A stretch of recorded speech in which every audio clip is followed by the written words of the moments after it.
We got another one in this biashiashiash. And I'm going to take this one. I'm going to take this win. I am going to critique, but I'm going to take this win. People can say whatever they're going to say, but I'm going to take this win. In fact, I'm thinking about switching my hat back. I'm going to take this win. I'm going to take this win. I'm going to take this win. And I'm going to talk my shit, and I'm going to take this win. So, where's everybody at, man? Where everybody at? Where everybody at, man? Where everybody at, man? Where y'all at, man? Where y'all at? You know what? I guess I ain't gonna wait for nobody no more. Let me go ahead and start my session. Start my session.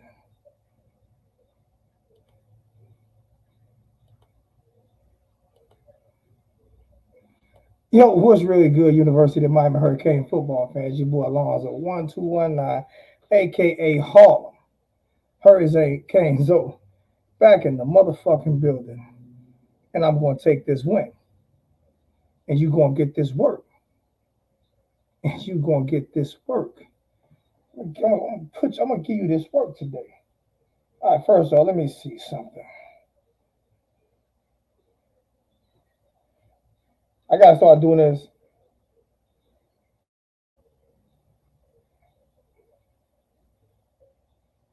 I gotta start doing this. I gotta start doing this before the game. All right. As we get into the channel, let's start doing this before the game. Jeff Sims, Georgia Tech, 21-38, 194 yards, one touchdown, one interception. I'm not gonna read their whole. I'm not gonna read their whole. That's it. I'm not. I don't care about this stuff. Jay Garcia. I mean, say Jay Garcia. Tyler Van Dyke. Listen, these numbers are getting freaking crazy. These numbers are getting crazy. Tyler Van Dyke, 22 for 34, 389 yards, three touchdowns, no picks. Oh, these numbers are getting crazy. These numbers are getting crazy. And I had somebody actually say that, and I ain't going to say I'm going to let that person come defend himself. Jalen Knighton, 32 carries, 162 yards, 5.1 yard per carry, and a touchdown. Okay. Charleston Rambo, 7 receptions, 210 yards, 30-yard average, and a touchdown. I'm only going to read the highlight players. But I'm going to give it to Zach McCloud. 2 tackles, 2 assist tackles, and a sack. Again. So I'm not reading everybody, but I'm just highlighting some players. I'm just highlighting some players. And why not highlight Zach McCloud? Because Zach McCloud has been everything we didn't think he was going to be so far this season. Now, let's keep it a buck. Let's keep it a buck. I get people saying, so this was a disappointing win, man. We barely won this game. And I'm gonna put the stream key in the chat for 2 people right now, for JP and for Against the Grain.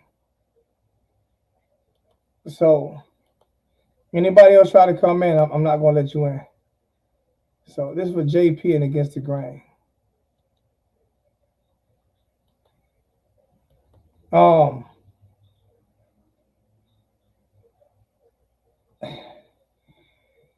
This is what I meant by when I said Manny Diaz handcuffed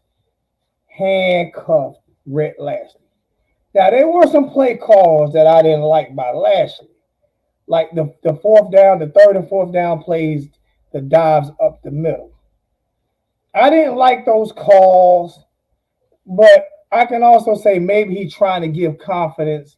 He's trying to make it a confidence booster to the offensive line that you have to eventually get pushed. Because there are games where they're going to have to make those plays. It could have cost us the game, but it didn't. You know what I'm saying? We had some fumbles. I think I thought Arroyo knee was down, but it was a close one. That fumble by what's the name? um what's my receiver name? What's going on against the grain? What's good, bro? It might be me again. I might have to check my mic. I mean my headphone. I think I gotta check that shit every week. I had to get off of that Twitter shit, man.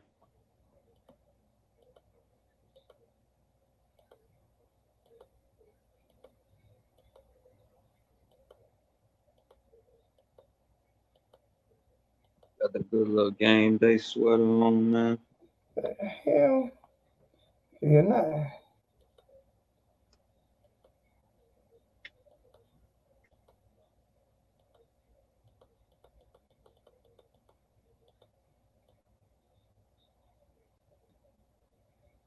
I'm having an issue.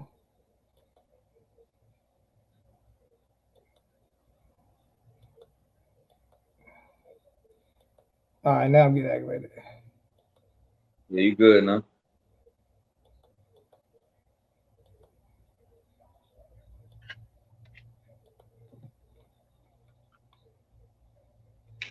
What JP at? Say something against the grain.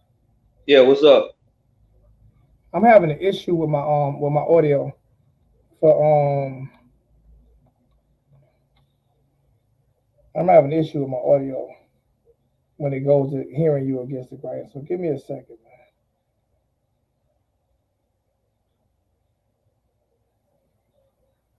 man. I apologize for that. Say something against the grain. Yo, I apologize for that. Against the grain. Say yo, something. yo, yo. Say something against the grain. Yo. Now you I, got an echo. yeah, for some reason I can't hear you. For some reason I can't hear you on my headset. So y'all give me a few seconds. You can talk to the chat and tell them what you think, and I can hear you over here. I just can't hear you on my headset. JP, I wanted you to jump in here, bro. Yeah, I'm here. I'm here. I got you. All right. Yeah. I told y'all about that boy number 9, man. Y'all was riding that Garcia train. Told you, you the only one I want to talk to. So you can log off if you want to. I came to talk to JP. Nah, I still ain't changing. Like I said, I ain't changing my tune. Yeah, I'm on the TVD train because he balling and he our QB, so that's how it is. Yeah. Yeah. And that's all. That's what I wanted people to understand, man. It's like if you partial to Jake, if it went the other way and Jake was the starting QB and you wanted TVD, you still gotta let him cook. You still gotta let whoever we decide to put in there, you gotta let him handle his business. You know, you gotta throw him in that 5. He get burned up, But man, that boy, he on fire right now. Yeah. I just saw a stat. If it was the other way, I just saw a stat that said he got 3 consecutive games with 300 plus yards and 3 touchdowns, and Jameis Winston got the ACC record for that 5 games straight. So he could easily. It's almost looking like 300 yards and 3 touchdowns is a fucking a walk in the park. Just another day for him. And I'm hoping he break it. I'm hoping he breaks Yeah, that shit. no, I think he will, cause shit, I don't see Florida State. Florida State don't have no secondary like that. We are our biggest enemy at this point. And like Zoe brought up the stats, man. He was 22 or 34, but shit, he had like 7 drops. See, but so that's whatever the thing with the fans, like with us, like it's like people getting their feelings when you just got a taste for one person over the other. And they feel like, oh, well, because I got a taste for that person, that means I'm shitting on the other person. It's like, nah, I just got a taste. I just like I like how Garcia I just like how he carried himself. I like how, from what I see, he ain't started a game yet. He ain't been out in the fire. So I can't say that he's a better quarterback because he ain't been out there. But from the little bit I saw. But see what I don't like about it, JP, is why are we even talking about Garcia? I didn't bring that up. He brought it up. Nah, I'm just that's one thing. I'm saying because I couldn't. So I'm gonna ask against the grain. Like you were right on it, but it's no need. We don't even need to talk about Garcia. Like there's no even need to talk about him because he's not playing. I'm not discrediting anything he did, what he can and can't do. Right now, the man is TVD. I mean, what he doing is it's fucking amazing right now, bro. I'm a believer. I done went from I didn't even if you go back to that chat that we had, bro. I never said that I was 100% all the way in on TVD. I just said I think people writing him off too fast. Let's put him out there and let's see what he can do. Now I'm 100% with that shit.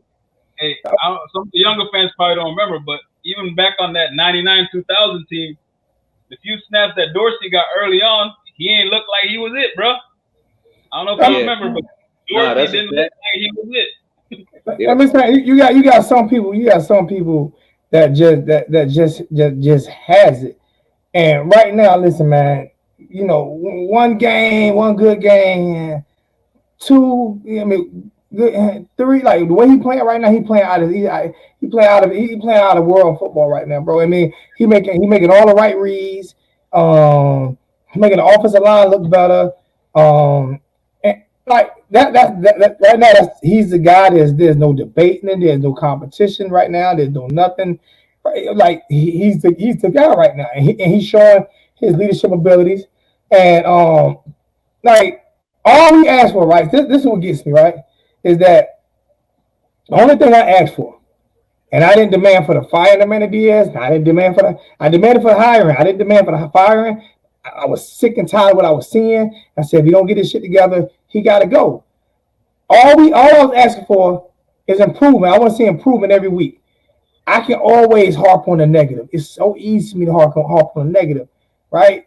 But it's like people would rather see me be negative than positive because when I'm negative, I have ass people in the chat. When I'm positive, you don't get those. I don't get those same people.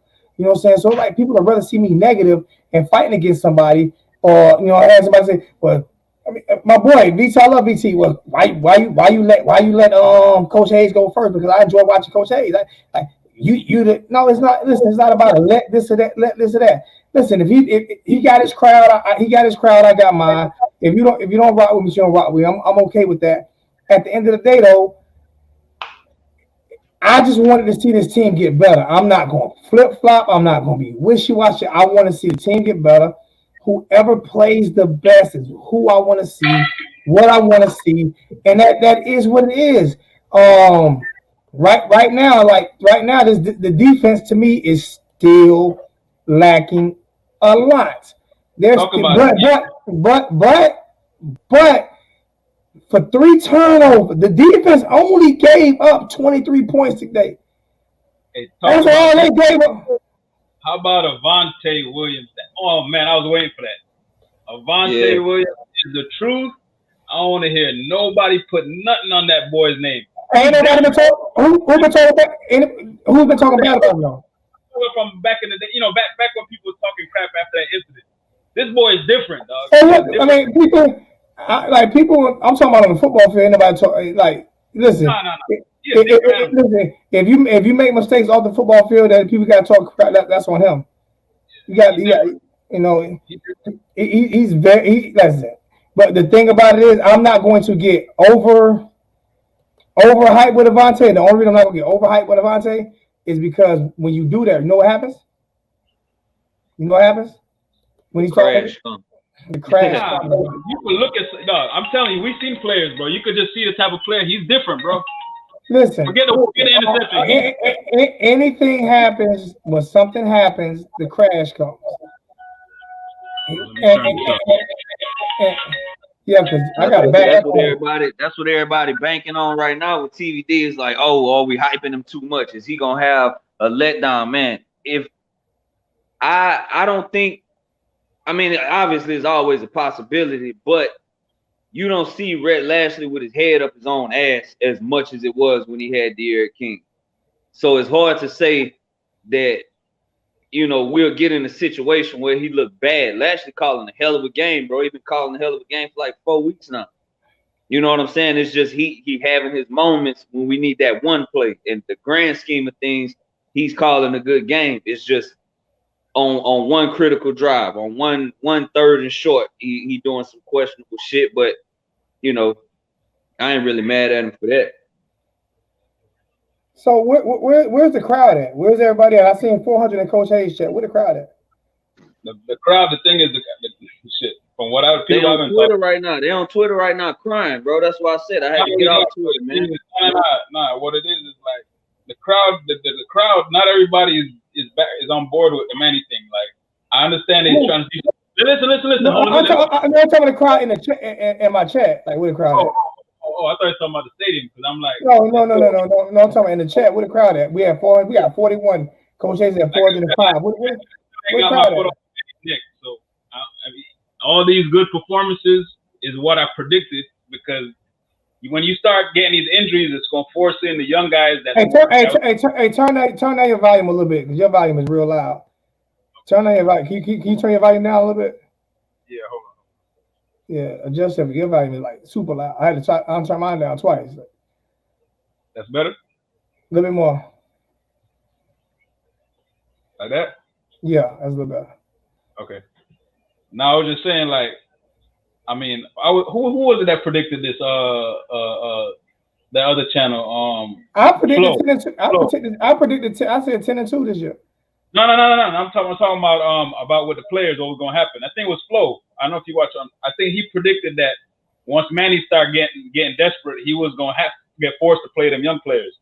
You know what I hate about that, man.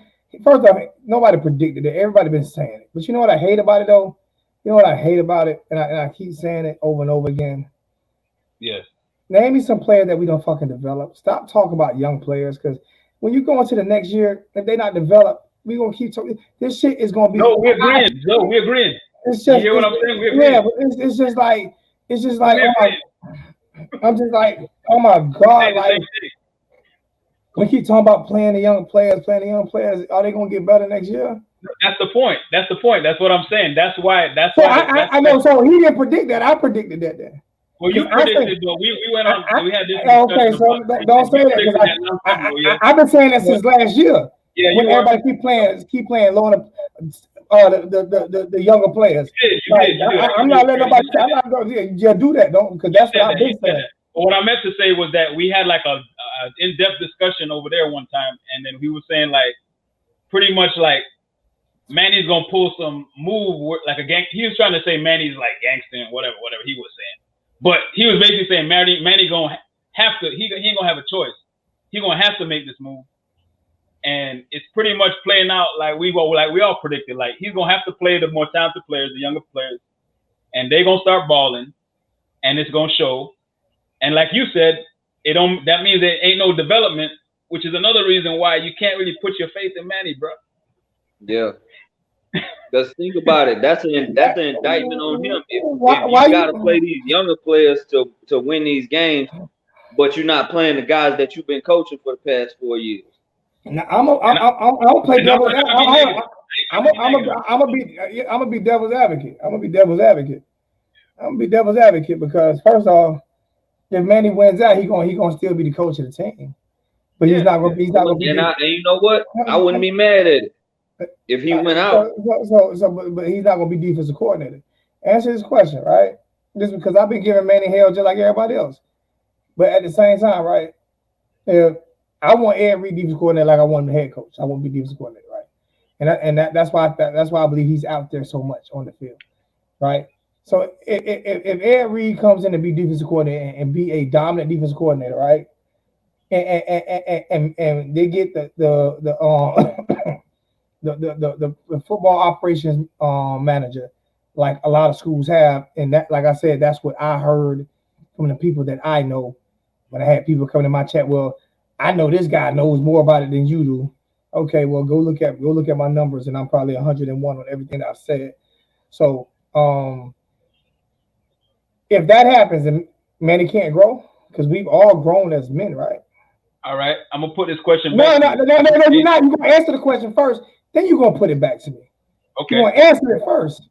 All right. Can he grow? I mean, yeah, of course he could grow. Shit, anybody could grow. Right? Yeah, if you're at rock bottom, the only way to go is up. All right, but so I'm gonna ask you a question. No, because to me that's a sarcasm. That's a lot of sarcasm in that answer, man. I don't like. I can't I can't just let you ride, bro. Listen. You don't. Nobody wants to get fired after 3 years on their job. Like if he's making adjustments and we bring in a defensive coordinator to where he's not calling plays. He's already proven that he can hire and fire his friends. Like he's already proven he can do that. So he's already proven it don't have to be personal all the time. That's all the technical side. I didn't even talk about that. So my thing is, if he's not calling plays, can he manage a football team? That's what I was gonna ask you. Now, if Manny's still at the head of the ship, right? Even if you bring in all these, you know, if Ed Reed's doing this and that, with Manny the head of the ship, you think Ed Reed alone? You think he alone could change the whole culture at the school? Talking about Manny Diaz changed the whole culture at the school. Him alone. Nah. No, yes he did. Yes, he did. When he brought that turnover, yes, he did. When he brought that turnover chain in, and when that first couple of years of that defense, yes, he did. Yes, he did. You said the culture that the team. Hold up, the culture.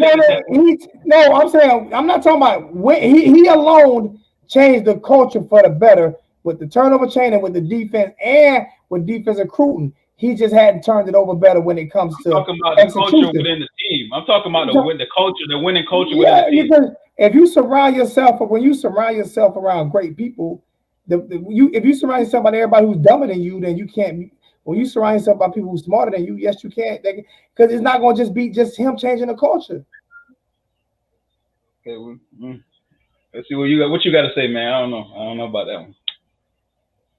But as far as the culture goes. Yeah. I don't think he changed the culture because that's what the culture of Miami had always been, even without that change. He made a symbol for it. You know, how many people got these turnover chains? Even FAU got one. It's crazy. Yeah, but that's not changing. That's not what I'm talking about. That's what I'm talking about. I'm talking about the culture within the football team itself. The football team culture. Not the outside stuff. I'm talking about within the locker room. Within the locker room, that culture. It won't be just on him, though. It won't be just on him. It'll be if you surround yourself around greatness. If you surround yourself around great coaches. Let's not change our words now. We can't go back. I'm not changing my words. What I'm saying is, if you surround yourself around great talent and great coaches, Tex Winters came up with the triangle offense. Phil Jackson coached it.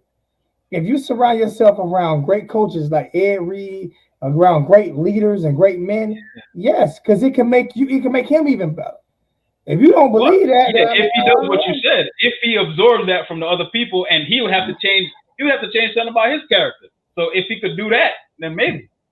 But I don't know if he could do that. Dude's like what? How old is Manny? He's like up late 40s. No, I'm changing myself every day, and I'm 45. I'm just saying, I don't know if he could completely remake the person he is at this point. That's going to be the type of leadership they need to change the culture in that locker room. I don't know, because remember, this is coming from Rick all the way down. Like, I don't know if they could change the culture with him at the head of the ship. Solomon said Diaz brought the swag back with the chain. I don't think you can say that if winning is the swag in Miami. There you go. Right? If you losing 3 games in a row, you lost to Pitt, you lost to Wisconsin, you lost to Clemson, then you lost to Wisconsin. Right. What swag about that? Just because you got a chain, it ain't the chain don't mean shit when another team score and then they celebrating by like breaking a fucking imaginary chain or some shit, or they get a turnover against us. What LSU did, they got a turnover against us. They went to the sideline and put a towel around the dude's neck like it was a chain. But it did do something when we beat Notre Dame, when we got those big wins. It did bring excitement. It brought a lot of that. So it brought negative and it brought positive. But we were scoring touchdowns and putting points on Notre Dame before we even got a turnover. No, we were not. Our defense. That was that one. That was the only game that our offense showed up that whole year. Right, but what I'm saying, what Manny was, all that stuff Manny was doing was not building a culture within the program itself. He was building a culture around the program to get excitement around the program, to get recruits excited, to get people excited, to get attention on the program. But he wasn't actually building that culture within the locker room. That's I'm not disagreeing with you, and neither was Dabo Swinney when he first got to Clemson. He wasn't doing that's all I'm saying. I'm saying like he hasn't, like, to me. I'm not saying he's a terrible. I'm not saying he's the worst coach in America. I'm just saying for the goals we have for our program, for the standards we got in our head. Why do we have those? If we have those standards, then the fucking stadium should be sold out every week. Why do we have those standards when we don't even support? When we talk shit about the kids, we have standards, but talk trash about the kids. What standards? What standards do we have as a fan base? What standards? The standards don't start with the fan base, though. No. So you can be an ignorant ass clown as a fan base, right? But have standards for the team. It's more of an expectation than it is a standard, I think. Because we haven't won. Expectations come from the past success. But the past success was 21 years ago. Yeah, but I'm saying you can't. It's like you had past success. It's like you're not going to drop back. I mean, the fans gonna always expect it. Once you won 5 championships, the fans gonna always expect you to live up to that, regardless. And the fans never gonna go back. So you have to give it. You have to build it back up. You have to build. I'm not saying you're wrong. I'm not saying in reality. I'm just saying the expectations is gonna be always up there because of what we've done in the past. Like it's not gonna change. Oh, so we're gonna be like the Georgia Bulldogs.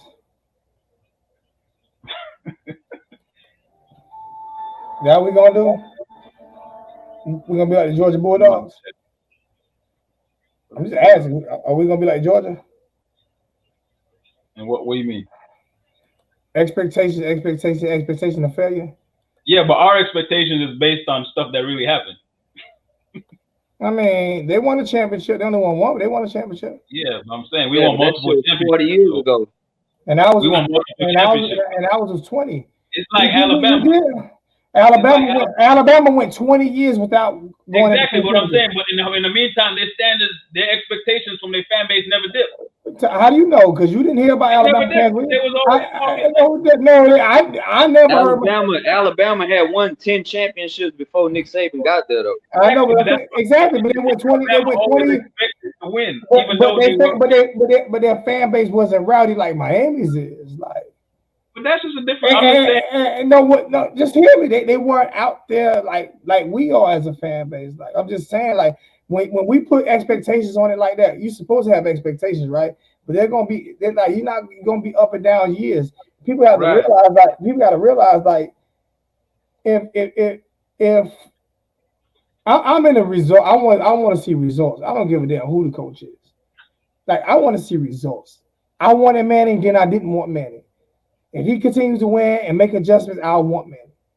I'm in a results. Logan's crying about in the chat, man. Yeah, I'm a results businessman, man. Yeah.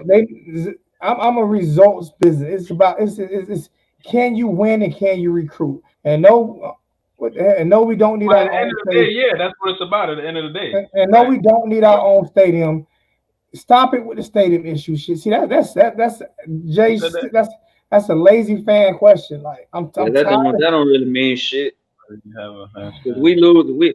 Even if we did have a stadium, we would go on the road and lose games too.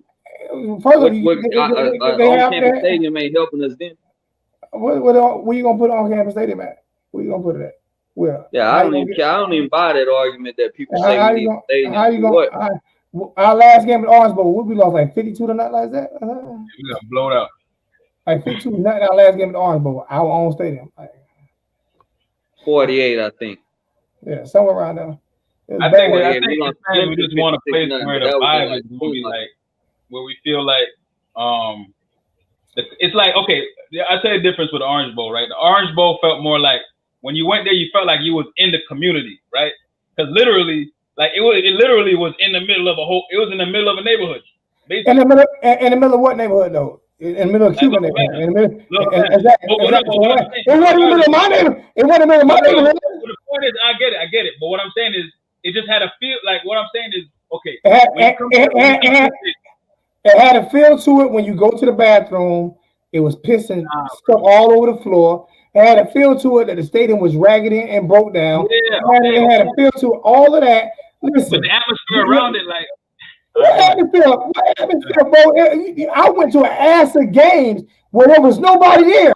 Only time the atmosphere was big is when we played big teams. Yeah, obviously, yeah. When there was big teams. But what I'm saying is when we did play big teams, it just felt different because you was like literally in the middle of the place is in the middle of a neighborhood. It's not like Did you go to the Notre Dame game when Miami played Notre Dame? They said that was even Michael Irvin them said that was one of the most electric atmosphere they ever seen at a home game. I wasn't at the game, but I was around the corner, so I could hear it. I don't think that had nothing to do with the actual stadium. That had more to do with the fact that we was undefeated. We was playing a top 10 team. You know, it was. That's the biggest factor, because we was winning. Of course, we was winning. Winning cure everything, right? Yeah, facts. So it's not the stadium. So let's start talking about the stadium. No, it ain't the stadium. That's what I said. I don't even buy that. Of course, no. That wasn't what I was saying, though. I wasn't saying the stadium. I wasn't agreeing with the comment saying that the stadium is a problem. I'm just telling you the difference in feel, like as a fan, how it felt different. It don't feel no different to me because I went to both stadiums. I feel better as a fan. I feel better as a fan with that damn canopy, with the fans blowing on me, and I actually have an adult beverage and don't have to worry about passing out and going to a bathroom that's clean. I feel better as a fan. I'm sitting in nice seats, and I feel better. I think it threw off the visiting teams because they ain't never been in no stadium that's literally. I'm talking about that shit's like in the middle of the hood. Just like who has a stadium like that in college? That's got a fucking stadium right in the middle of it. Every football team has a stadium that's in the middle of the hood in college. Every one of them. University of South Carolina, Alabama, Auburn. Oh, you know why they build stadiums in the hood? Because it's cheaper. Every football team has stadiums in the hood. Every last one. Go count them. Every one of them. Every NFL team and every college team has stadiums in the hood. That's where they build them at. Because the property value is cheaper. Go look it up. All of them are in the hood. All I'm saying with the Dolphins, with the Hard Rock, it's like the way they have it laid out, it's like the community is kind of pushed back away from the stadium. Man, whatever. I'm just telling you the different feel of it. Look, I'm not saying it was better because of whatever. I'm just saying if you're comparing the two, why they feel different. That's all I'm saying. If people asking why did the Orange Bowl feel different than that, I'm not saying you can't answer that question though. That's the question on why you feel is different. Because the stadium was still empty. The Orange Bowl was still empty every week except for big games. You act like I'm saying that. I'm just telling you. You tell me your difference, JP. Yeah, my difference. All right. Get back to the offense, man. How important is it to be those couple fourth down runs where we didn't get those first downs, man? We didn't get. I'm gonna be the first to say we didn't get no push on the offensive line. On both of them, on third and fourth down, we didn't get no push on the offensive line. But to me, they weren't bad play calls because they weren't bad play calls because you have to be aggressive like that, and you have to keep doing it until they know how to do it. Do you think it's worth keep doing it, or would you change it up? With what the short yardage? Yeah, I think the issue is you running a 180-pound back like he's 230 pounds. There's no reason Jaylan Knighton should have 32 carries. If Jaylan Knighton have 32 anything, it should be touches. It should be maybe 20 carries and 10 receptions. He should never have 32 carries. He not built for that. I think.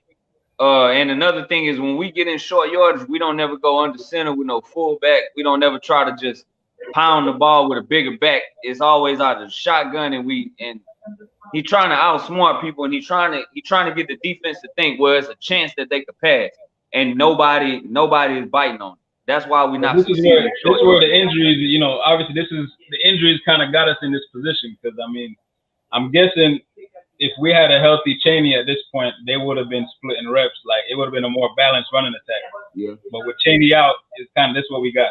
You know what I mean? I'm just talking about the fourth down play though. I'm just talking about the fourth down calls. Because I've actually seen teams run it on fourth down out of that same position against the grain and be successful with it. But I agree with you too on it. I would like to line up in the I format, but teams don't have fullbacks no more. Nah, I get that, but see what it is. It's the same thing over and over. It's not like, all right, one game we in a fourth and short, we do it out the shotgun. The next game we in a fourth and short, we try something else. It's the same thing. And teams can watch film and say anytime they get in a third or a fourth and short, this is their go-to play. And it's easy. Somebody in the chat said they sold out to stop the run. That's what happens, you know. And you look at it, like I said, the number one issue is Knighton is not a back that's built for that. Number two is you're running the same thing over and over. So you're not really setting yourself up for success. I wonder if that play could have been a read, if he could have read it and faked it to Knighton and threw it to a tight end or something like that, or was that because it's a read in a read option you get 3 reads. I wonder if that was a straight dive play or he just wanted the Knighton to get that first down because it happened. It was 2 times it happened to that guy. Yeah. On third, they did it on third and fourth. Couldn't get a yard on third down and fourth down. Hey. JP, you got a lot of background. You got a lot of noise in the background, bro.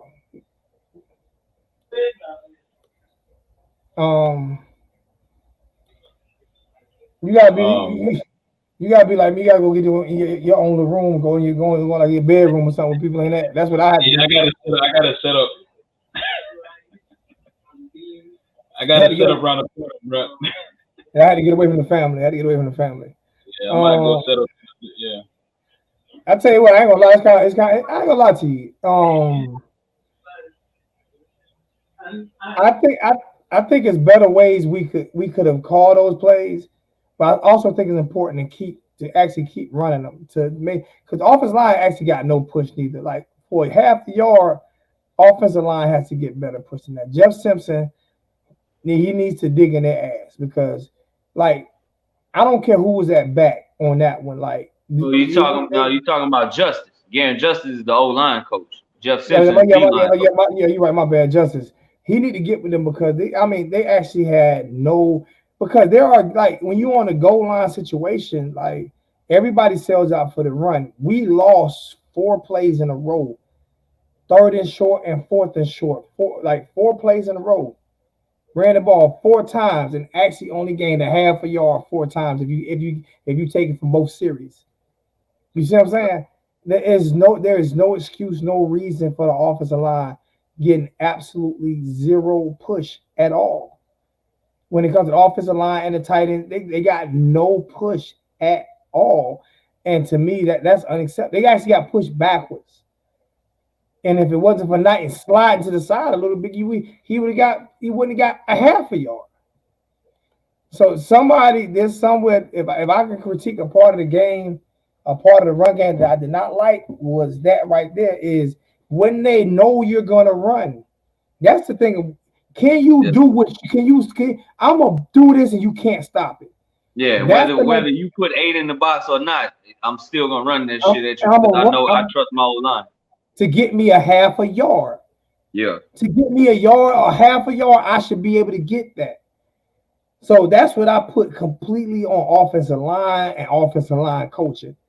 Is no matter if me or you could have been at back, like there's no reason why that half a yard. Jump out for a second, you move to another spot and come back. Yeah. There's no reason. There's no reason in the world why we should not get a half a yard. There's no reason. I don't get it. I don't understand it. But I get people saying, you know, we should use Cody Brown, but see, the issue is, and this is why I think it's not 100% on Lashley. Jalen Knighton runs harder than any back that we have in the backfield. Now, I can't really speak on Thad because we haven't seen him much, but Cody Brown, he doesn't necessarily run that hard. Cam Harris didn't really run that hard. Jalen Knighton would stick his foot in the ground, and he don't have that muscle to back it up. I think Cam ran that hard. I think when Cam got hurt, it was harder for him to run that hard. But same thing will happen to Jalen Knighton if they keep running where he used to at 32 carries. He's not going to be able to run as hard if he keep getting 32 carries. It's going to wear him down. I think early in Cam's career he did. I think the more he got injured, the more it slowed him down. Cam was a downhill back his first 2 years, and then when we brought Lashley in, he put on that weight, and we went to more like a spread type running back, which I don't think he is. He's more like a pro style running back. That just giving him inside zones over and over and over. That's not his game. Yeah, it shouldn't have been a close game, but you know the good thing about it being a close game, and I agree with you more better. You know the good thing about it being a close game is that we won it. We used to lose these games. We usually lose these games. Like when they went ahead, that's usually the downfall for us. It's over with. We're not gonna win. They got ahead and we buckled down and won the game. But so you know what I think our problem is, and I'm not gonna say like the team is with the fan base. With this fan base, man, I have been saying this for a while now.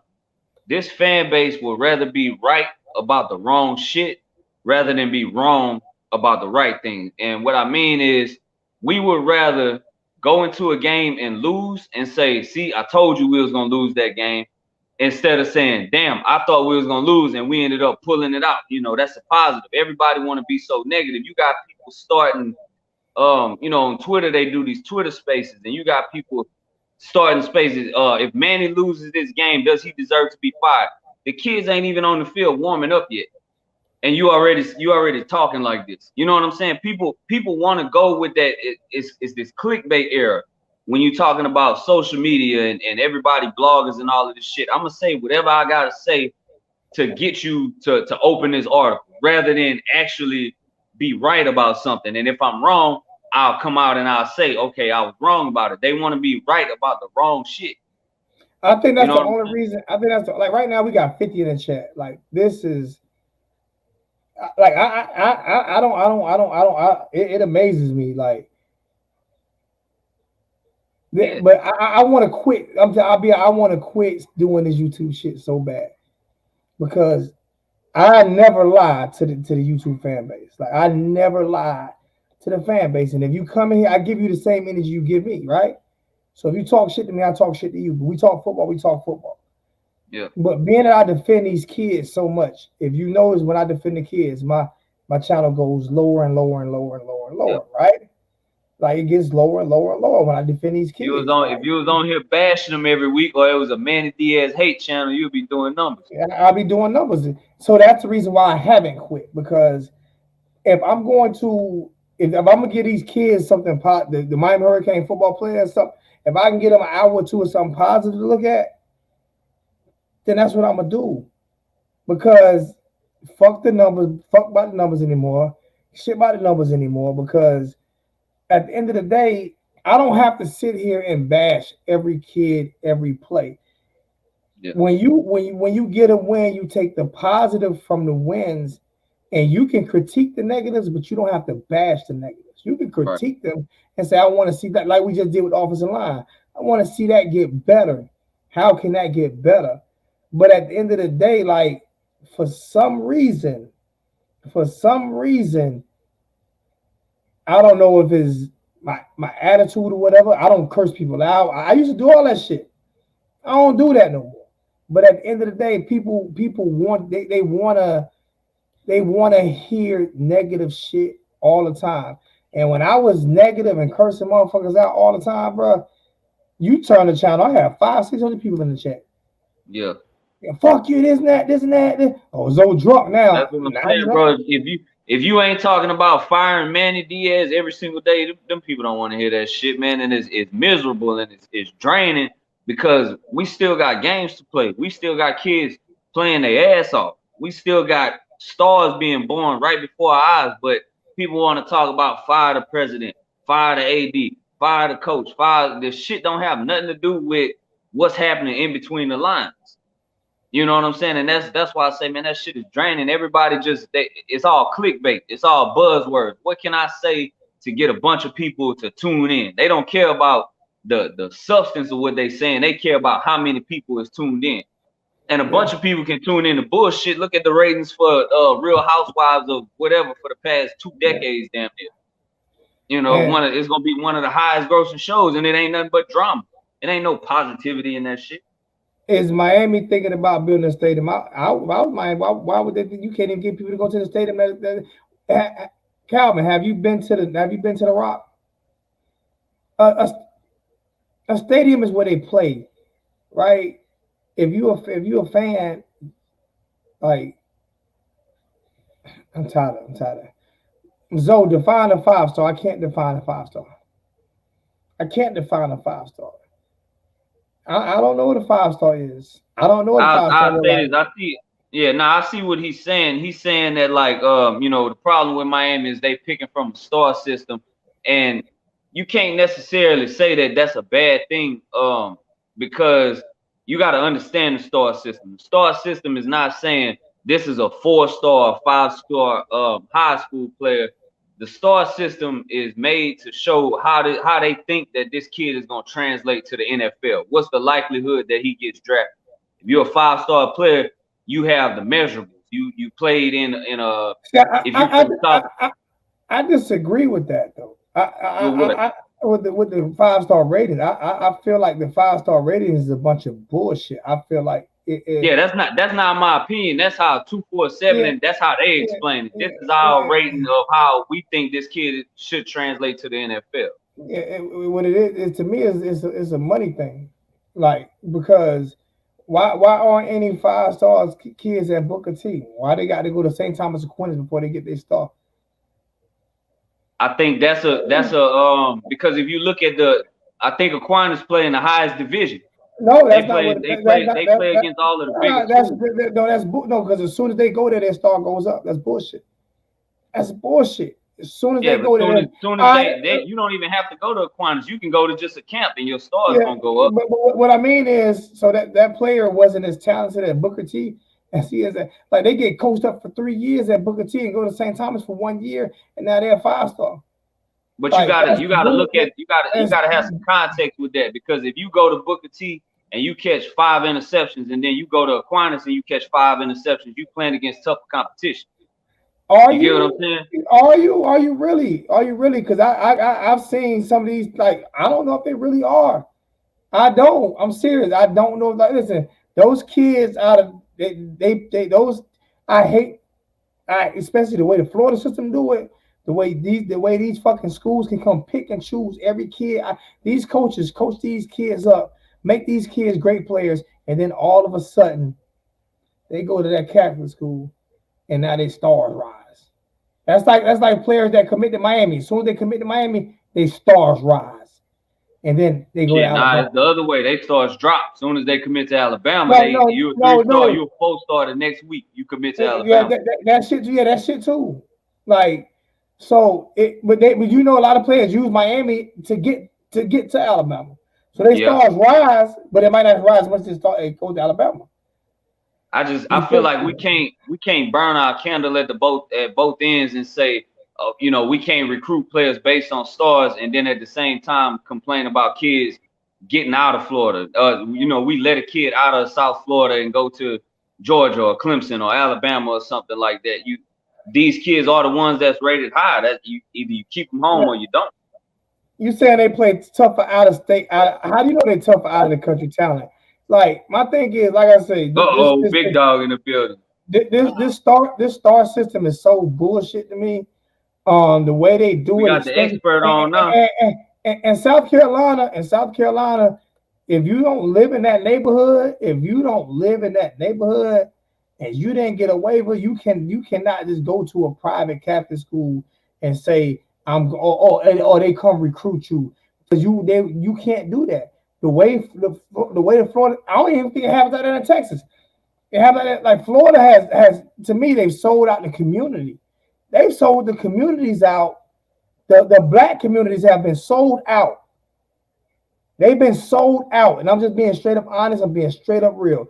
The black communities have been sold out. The black coaches in South Florida have been sold out because they train these kids from Pop Warner all the way up to the 11th fucking grade. And then this white coach from St. Thomas Aquinas comes in, pulls them in, don't have to do no fucking coaching, zero coaching, because he's already been fucking coached.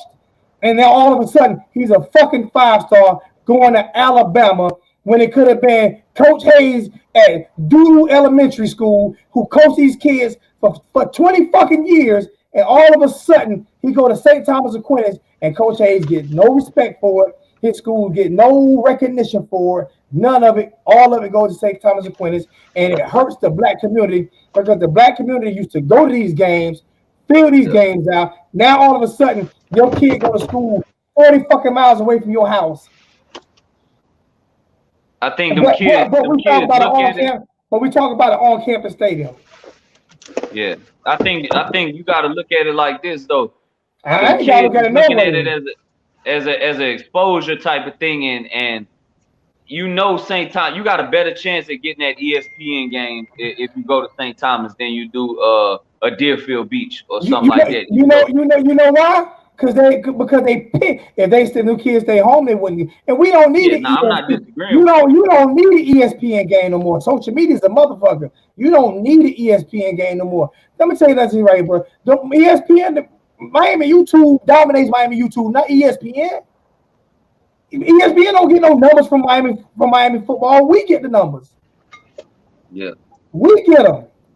So the fucking issue is, the problem is they need to stop it because it's only in a couple states that they allow that shit. California, Florida. I don't even think Texas allow that shit. You know why? Because them schools they're embedded into them communities. Those Miami schools we used to fear them. And when I lived in North Florida, we didn't know about those St. Thomas Aquinas. We feared Booker T's and shit. We feared those schools, man. Mm-hmm. So they take, and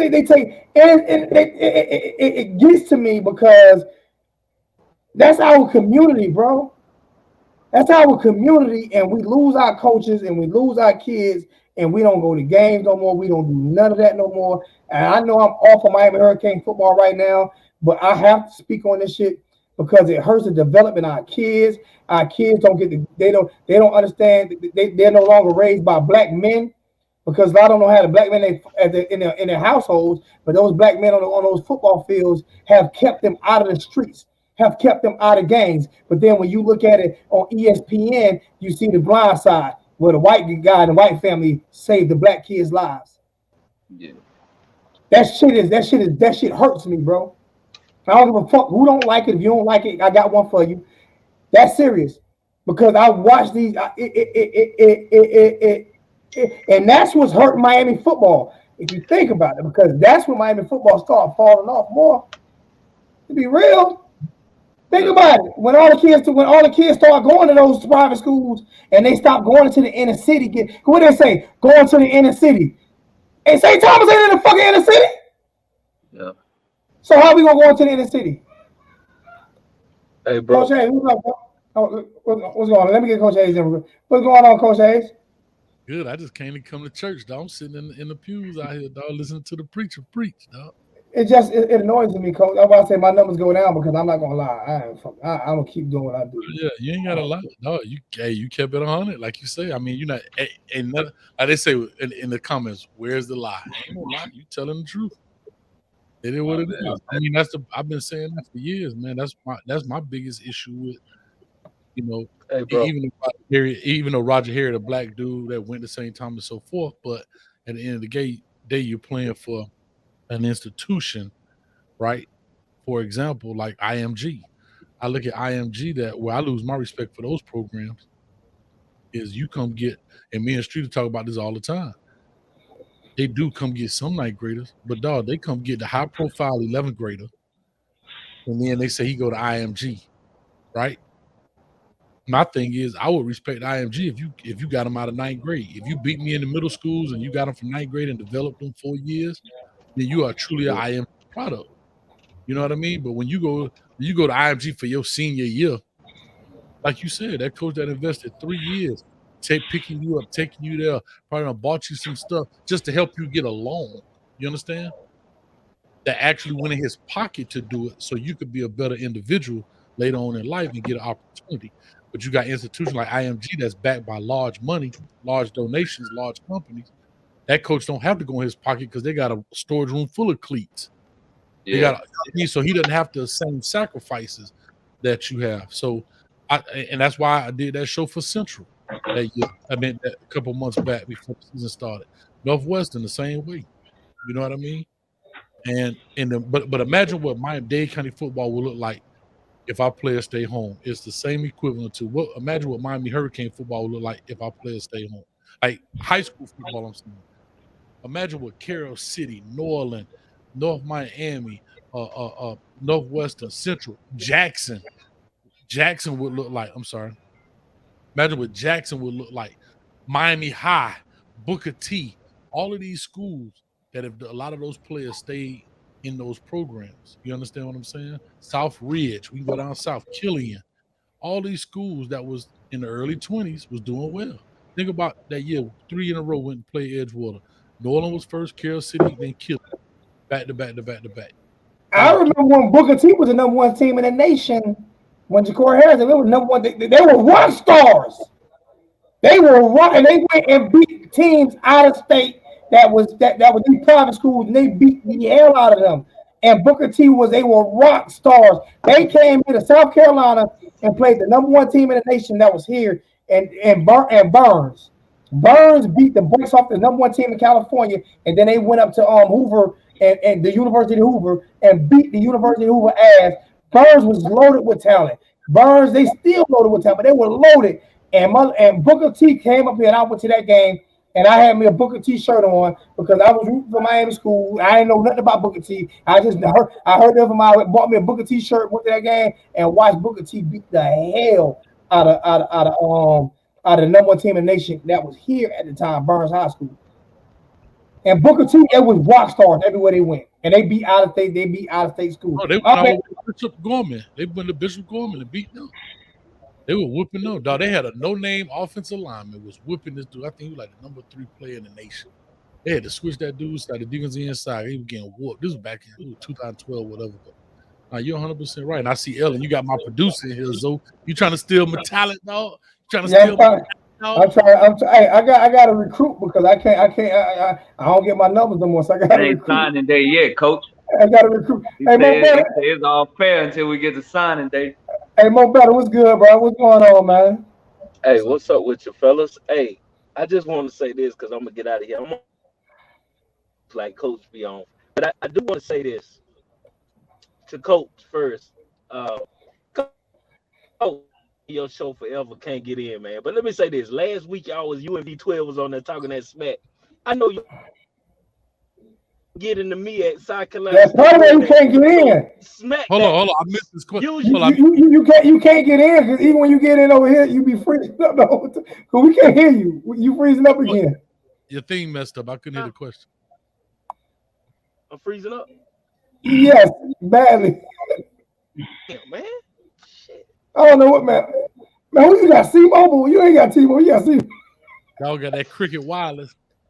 He got C-Mobile service, man, and a tri-phone, man. Hey, that's a tri. You got a tri-phone. You got a tri-phone with C-Mobile service. Can you hear me, man?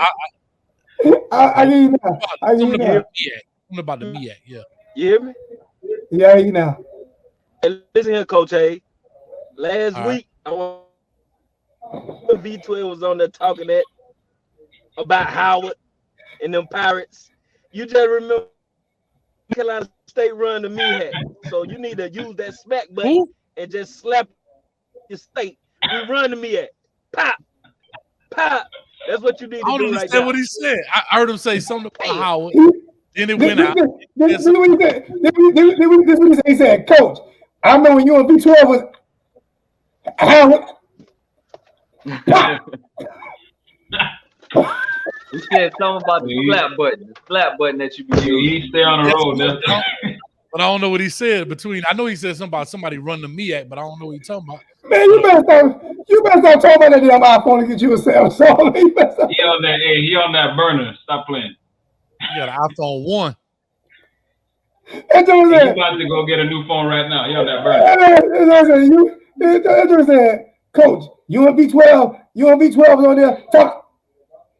Howard. Smack. He ain't coaching, man. He hit a dead spot where he ain't got no reception. Mo every week, and then Mo better be getting mad at me because every week it's the same thing. He be telling me it ain't him. That's him. So when he called back or he put in the chat, let me know. I guess he's talking about another team in the MEAC that be running it, but I didn't hear what team it was. He talking about Howard. He said Howard. Yeah, I done missed everything. So we done talking about the game then, right? No. What you feel about the game? What you saw?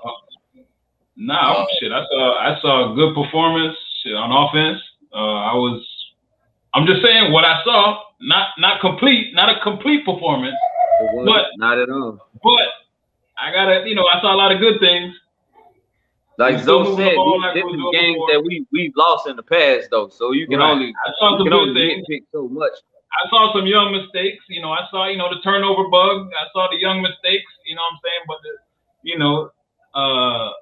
I can't even say it's a young mistake with Rambo. I don't know what was going on with Rambo with them turnovers. But on defense, same old story.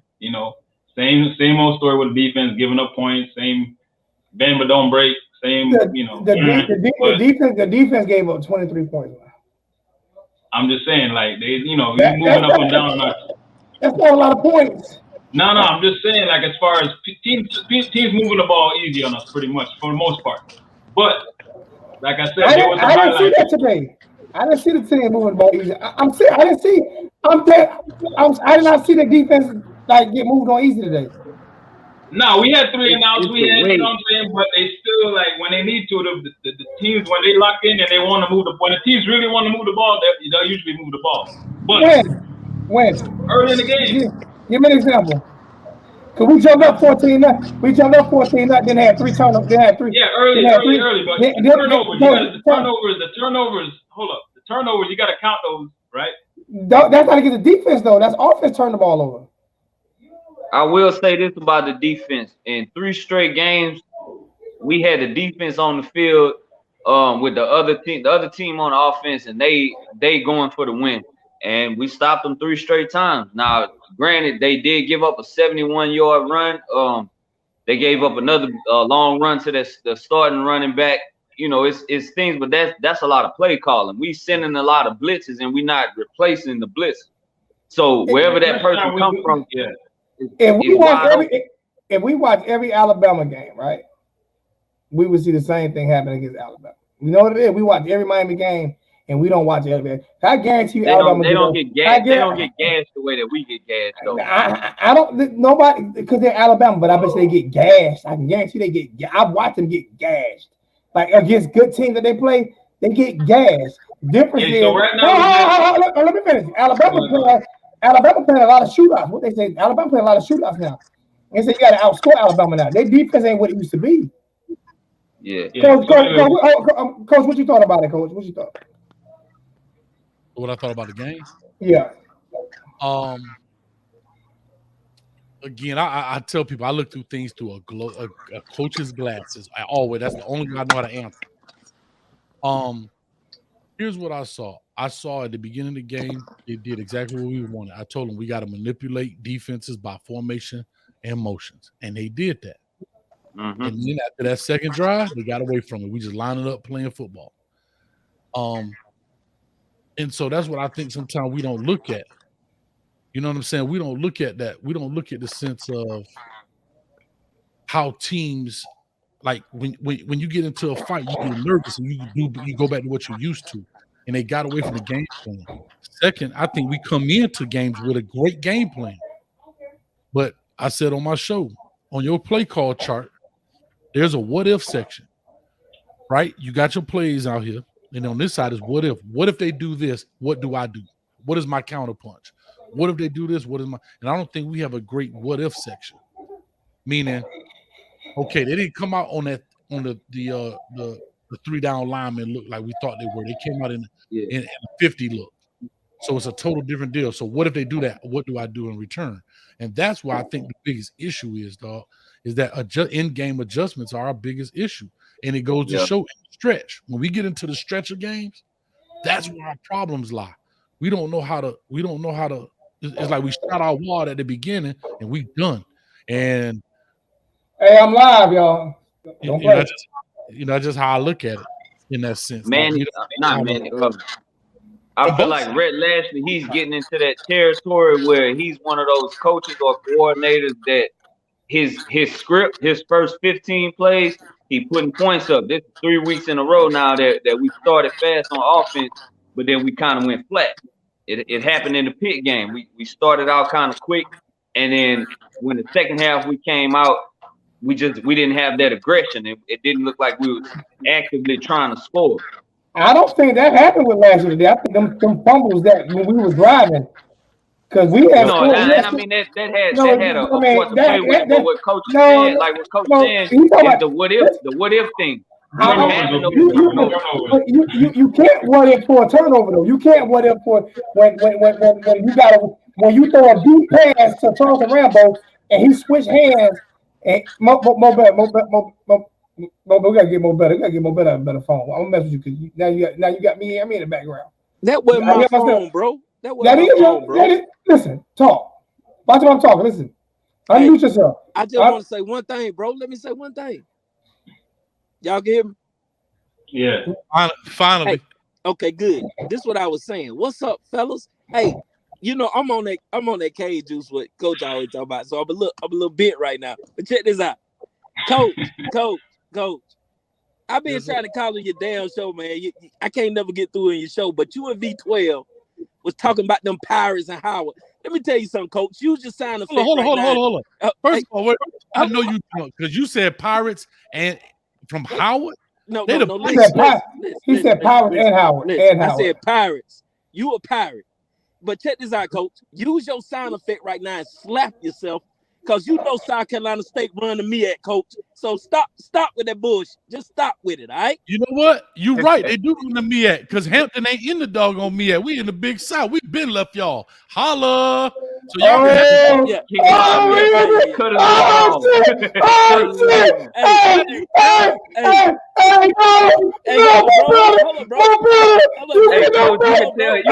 been waiting on that one. You've been holding that one close. Hold up, bro.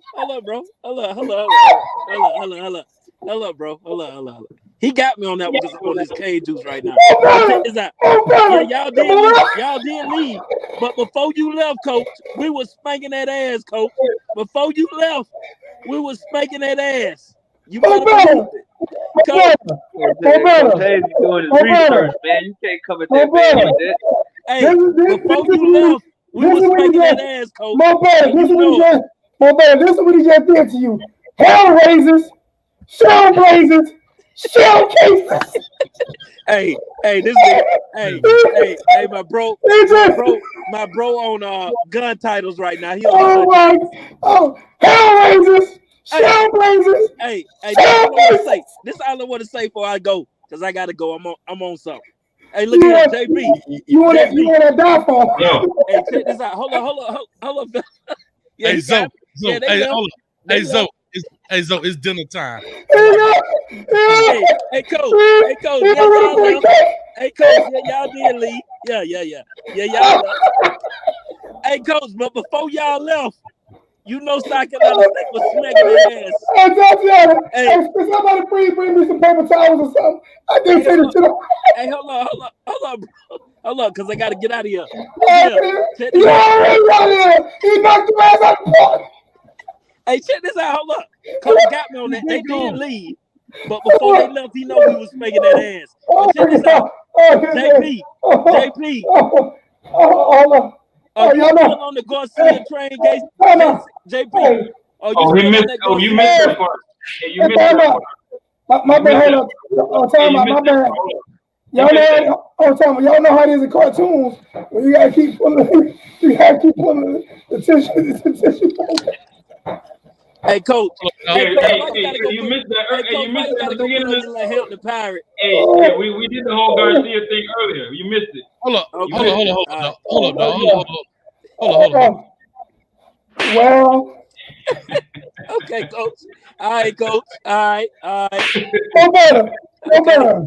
No better. You now you got first you need to switch your cell phone service. Now you need to switch your now you need to switch your now you need to get rid of that iPhone or that diphone or triphone. and now you're gonna have to switch colleges. Hey, you're gonna have to rewatch. You're gonna have to rewatch to catch that Garcia part. We agreed not to touch it right now. We agreed not to go back and touch that again. So you gotta go back and rewatch. We're not talking about Garcia because he's not playing. I was just gonna give Against the Grain credit because y'all was on Against the Grain when he was telling y'all TVD in that spring game looked good, and y'all hating on that man. Before you say anything, don't address that. Zoe addressed that. I ain't gonna hold that against him. And I'm also saying this here while you drinking on your liquor a little bit. We won it because Kevin Hart ain't quarterback no more. Yeah, that was his man. That was his man. I just say this part? So can I just? Hey, I just got one question for y'all. Hey, hold on, Mo Bell. I just want to say this one piece, man. I just want to say thank you for dinner. It was delicious. I appreciate you. I bring my own napkins to the dinner. Hey. Don't say slow it down. I just dissed you. Balls. You ain't got no balls for a back. You can't even say what school you talking. You South Carolina State. Shit. It's all good. Coach won that battle. Hey, Coach won that battle. It's all good. Oh my God! It's a debatable. It's too. Ain't nothing debatable about that shit. Ain't nothing debatable. That was a Here's the question though. Who snap count is gonna be going down to get Vontae's snap count up? Who's gonna be coming down to get Vontae up there? Snap? Who's snap count going down? Right now, more better. No. That interception Avonte made today was wrong. I don't think nobody's snap count is gonna come down because Gervin already started losing snaps when he started to come back. So that's your three safeties. James, Cam, and Avonte. Now you have injuries, you have guys that need a blow every now and again. So that's the only way I see Gervin getting in the game. Hey, let me ask y'all a question because I got to go. Hey, Coach. Yo. Because I know you got the expertise. You got the expertise on this. Hold up. Oh, I thought you were serving dessert. My bad. No. I'm gonna leave that alone, Coach. I get you when you answer that phone on your show. I get you one. Oh God! Listen, oh man! Listen. Why are we still running Jalen Knighton, 175 pounds soaking wet? We talked about that too. On third downs instead of putting Franklin or heavier back in there. That's all I want to ask. Because Cody bigger, but like I said, Cody don't run as hard as Jalen. Jalen's smaller, but he runs like our biggest back. Let him ask Coach that. Let Coach answer. No, it's fine. I mean, I have to be honest with you. I can't answer for the next man. I can give you my assumption. Is they're like, and actually Against the Grain is right. They're not looking at the weight. They're looking at the production. They're saying that Knighton may be shifty enough or bring a little bit more power behind him in the sense of, his agility to make something out of nothing. So sometimes you want to use an escape artist in those situations because you're not confident in the offensive line. You're not confident in the blocking scheme. You're not confident. Hell, you may not even be confident in the play call in itself. So you hoping a player get me out of this bad situation and I look good. You know what I'm saying? Coach, but he got carries. Hold on, he gonna hold up? Hold on, you said one question. That's three more. You said three questions and one. You gotta get some of his dignity back. Y'all been frying that man up. And Against the Grain, something that I learned from Coach Hayes, right? There's one thing I learned from Coach Hayes. That's why I wanted you not to answer that question. All right. if somebody asks him a question and if the question's already been asked, you answered it. I want to see what he say because, like, he really watched the game. I want to see if he agrees with you or disagrees with you without you even saying something. He actually agreed with you. That's why I do. Like, somebody asks him a question that I've already answered, I'm gonna let him answer because so we can see. Because people try to play. People try to figure out if it's never a wrong answer. It's always an opinion. Right. But with Coach Hayes being a coach in football, high school and college, you know what I'm saying? Believe me, it's not just an opinion. He understands the game like that. That's why I do that when they ask him a question. Even when they ask him a question and I've already answered, I want him to answer. Right. To be honest with you, I mean, I'll tell you if I know the answer. I'll tell you if I don't know. But just like that, I can't tell you for certain why they don't do it. I can only tell you why I assume they do it because I'm really giving my opinion. My opinion is that you got a young man who's shifty, agile, got some power, can slip through things. And I think they feel better with him back there because they know right now with Cody Brown, he's just like Cam. He doesn't have the shift. He's a one-cut guy. And the problem is Cam, Thad, and Cody are very similar backs. But your changeup is in Chaney and Knighton. Well, Chaney's out, Cam is out. So your only changeup now is Cody Brown. You know what I mean? So my thing is, I think they're thinking that he can make something out of nothing. That's why they continue to put him in those situations. Yeah. He breaks down. Like if they get a big push, he can sidestep, he can jump cut out of there and fight to get, in the agility and power to fight to get just the first. I just don't like the way they do it. I don't mind him being back there. I personally don't mind him being back there. I don't like the way they do it. You know what I mean? Yeah, I don't either. Like I said, he had 32 carries. I don't think he should ever have 32 carries. He's not a back that's built for that. He can have 30 touches, 20 carries, 10 catches or 10 receptions or whatever, something like that. But then that's still a hell of a load for a running back, 30 touches a game. I don't know if he's built for that or not because it's like I'm done doubting people. What I mean by that is like to me, size don't matter sometimes. Like unless you talk to a girl or something, you know what I'm saying? Besides, you know what I'm saying? But to be honest, I get what Grain's saying is it's the mileage, right? Luckily it's only 3 games left now, so you don't have to. You know what I mean? But if he run the ball 20 to 30 times a game since durability, But see, now remember I said this is what I was. If you look at Cam, when early on in his career, and then everybody said, well, he's not as explosive he's not as explosive anymore. He's not as explosive because he was carrying the ball 20 and 30 times every game. You know what I'm saying? So he's not as explosive anymore. But like I say, when you looked at me and Coach talked about this when I was in I was in what's name last week. I was in Sam's Club. And I was like, the same offense they running now is the same offense they ran when Perry was at quarterback. It's the exact same offense, the exact same scheme set. And Cam ran for over 180 yards damn in the second half when with what's name at quarterback, with Perry at quarterback. He also caught the ball for 70 over 100 yards. And he's a one-cut guy. He's not a trick point, but he was able to hit that one cut and go because the defense was more spread out. Everybody wasn't compacted. With Knighton, if the defense is more up, he can make more moves to get around. So I think offense actually for both of them, it depends on the situation, whether the linebackers are forward or back. But with the snap count, I'm agreeing because durability, like this is football at every level. So you know that. Like I'm not disagreeing with that. All I'm saying is I said the same motherfucking shit about Cam and everybody disagreed with me. How about that? In my opinion, I think if you take Jalen Knighton and you take Cody Brown and you merge them together, you'll get Travis Homer. Because you got the size. Travis Homer had the size like Cody Brown had, but he ran like Rooster. Travis Homer was a hell of a back for us, man.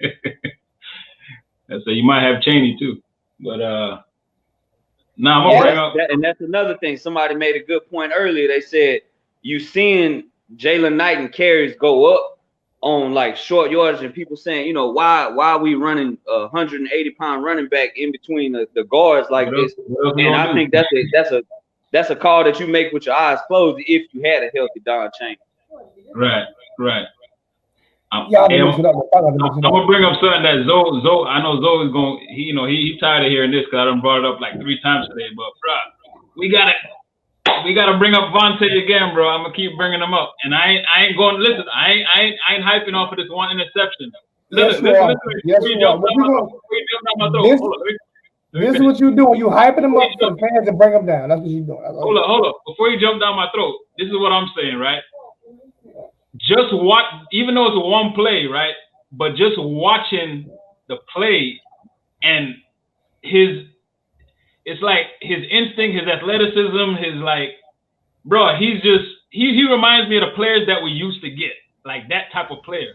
He's a player that we used to get. I'm about to kill you. I'm about to kill you. Hold on. And then I'm about to kill you. Look, I'm excited. I'm just hoping and praying that I'm hoping and praying that we don't fuck this up with him, man. I'm hoping and praying. He about to take his shirt off. He can. I know he gonna kill me, but that's just how I feel. I just want to make sure we don't fuck this up with Vontae, man, because this kid is special. I don't think bro. I'm not going up one play. I'm just watching him. He's special. Hoodie Lux. And he was the number one safety in the nation for a reason. And you can see don't sleep on Cam Kitchen though, man. Everything you just said, your round is over. Your round is over. Your round is over. It's my turn. Your round is over. It's my turn. Your round is over. It's my turn. It's my turn. I said, hey, yo. I gotta rebuttal. I gotta rebuttal this shit. We can't fuck this up. Because it sounds like a bunch of fucking nonsense. All right. This is what I mean by what I'm about to say. So I need you to sit back, take a drink, chill on a little bit of Alizé. All right. Do you not remember the play? First off, the number one player in the nation was Jadeveon Clowney when he came out, right? Okay. And his first year, he had the jitters and shit. He kept getting tired and everything and made a play. Made a play here or there, right? No, he was a dog. Remember the play that got him the number one pick in the NFL? That play when he hit dude when he blew the whole backfield. He blew up, and everybody said, "Oh my God!" Right. That's what it took him 3 more years to even think about reliving a moment like that. It took him 3 more years to even think about reliving a moment like that. They thought he was a bust. So when you go off of one play, it wasn't that moment. I didn't interrupt you. I didn't interrupt you. The number one player in the nation coming out of high school was Jadeveon Clowney. Period. The number one player in the nation coming out of college was Jadeveon Clowney. He made plays, right? He deserved it. Just let me know when I can go. Let me know when I can go. Go ahead. Let me know when I can go. I don't think he was saying based off that one play that we put him in. No, because he said he's saying based off 2 or 3 plays.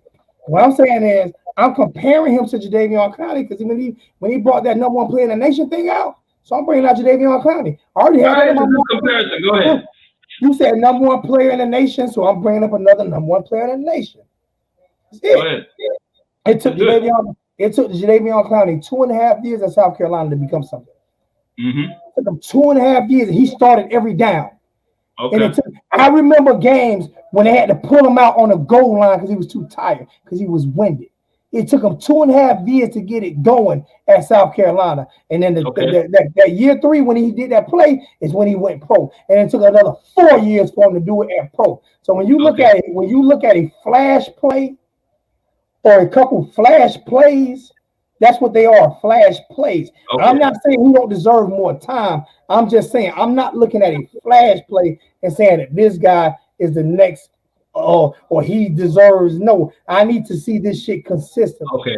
Okay. But you can go back. Let me rebuttal real quick. Right? Go ahead. I'm gonna stay on Clowney. Right? You can't. Everything you said about Clowney was 100% Clowney's fault. It was not. He had all the talent. He deserved to be the number one player. And if he was a better player, work ethic wise, mentally, he would have been. Look, listen, all that stuff you're talking about, all the downsides, that was all 100% on him. He did that to himself. And what? And so what I'm saying is, unless Vontae got that same issue that Clowney got, I don't see the same thing happening. Oh, you really do? Hey, Okay. Josh Alexander say rank him. James Williams, Cam, and Avonte, rank them out of the 3. 1, 2, and 3. Just whatever. Production wise. Physical gifts wise, shoot. I mean, zero got it with the physical gifts. I mean, you can't coach what 6'5", what 230, 40, whatever. Like, you can't do nothing about that. You can't coach it, but you can run around that shit. Right. But what I'm saying, as far as raw talent wise at the position, from what I've seen, they got it. And number zero. Well, number zero. What's number zero name? I keep getting young guys. James Williams. All right, James Williams, right? I watched the play today. While I saw James Williams give up on a play. Yep. I watched the play today. While I saw James. I watched him in the North Carolina game. He did not wrap up. Give up. I'm talking about he had the bad angle. He had the tackle on that long touchdown run. He gave up on the play. That's why I said That's why I said on the physical side he got it. I didn't say nothing else about it. Cam Kitchens is our best safety. Yeah. But I've also watched him make a play that I've seen nobody else make, but a Sean Taylor type play. But he said right now, performance-wise, Kitchens got it. Yeah. So what I'm saying is, I've seen him. I'm talking about like the interception he made like last week. I mean, the way he was able to stretch out for the ball. To me, that was one of the best interceptions. You right. I tell Coach, look at me. He made the best interception play that I've seen in a long time out of a defensive back from Miami. He hits hard, he covers the field, but there are plays that he gives up on plays.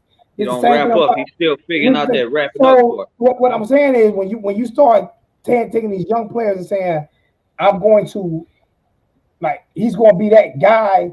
You don't know he's going to be that guy until he really. You don't know that. We just speculating. So come on, you know what we do. You know what I'm saying? I don't like speculate on young guys. I like to see it first. Avonte is a dog, bro. We got to talk about something, right? So we speculating on him. Hey.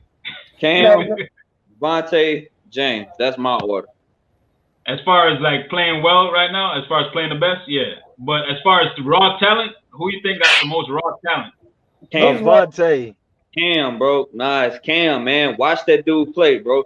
Watching Cam and James back there is like watching Ed Reed. Cam is the smartest, man, but Avonte is just raw talent. I'm predicting Avonte is gonna climb up that chart you just mentioned. Now, I got one funny then. Would you rather have raw talent or would you rather have skill set? Well, we're gonna see.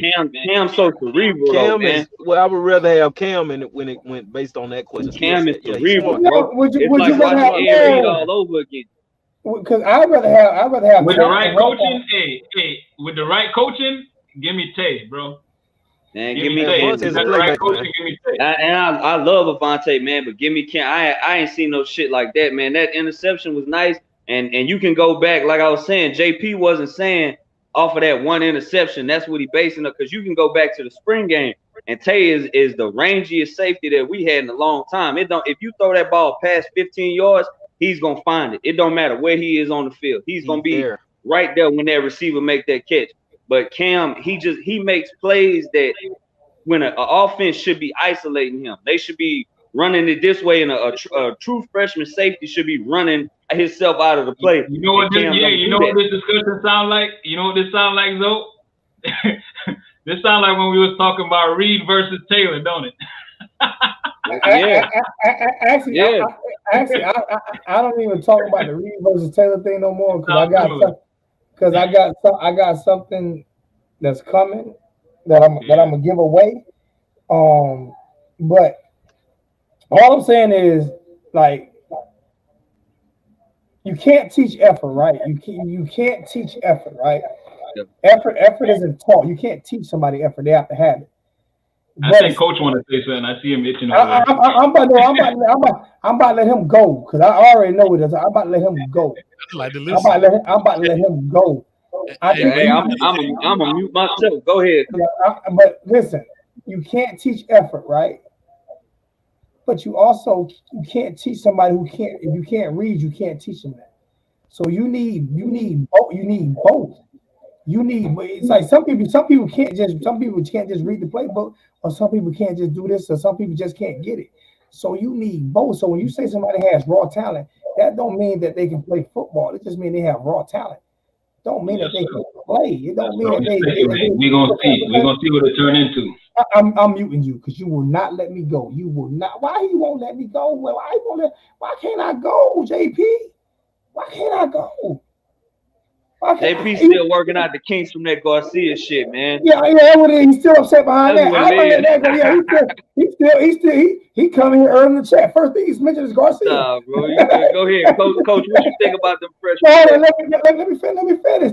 Oh, go ahead, my bad, bro. Let me finish. What I don't want to do is put too much on these freshman players, any of them, right? For you to bring them up and them to get kicked back down. So I'm gonna develop them game by game. I'm watching game by game on what I see and what they need to work on, and see if they work on next week. You can't tell me today what Avante Williams is gonna be week 6 of next year. You can't tell me the potential he's gonna be in week 6 of next year. Because you're not in the film room with him, you're not in the weight room with him, you're not studying with him, you have no idea what he's doing Monday through Sunday.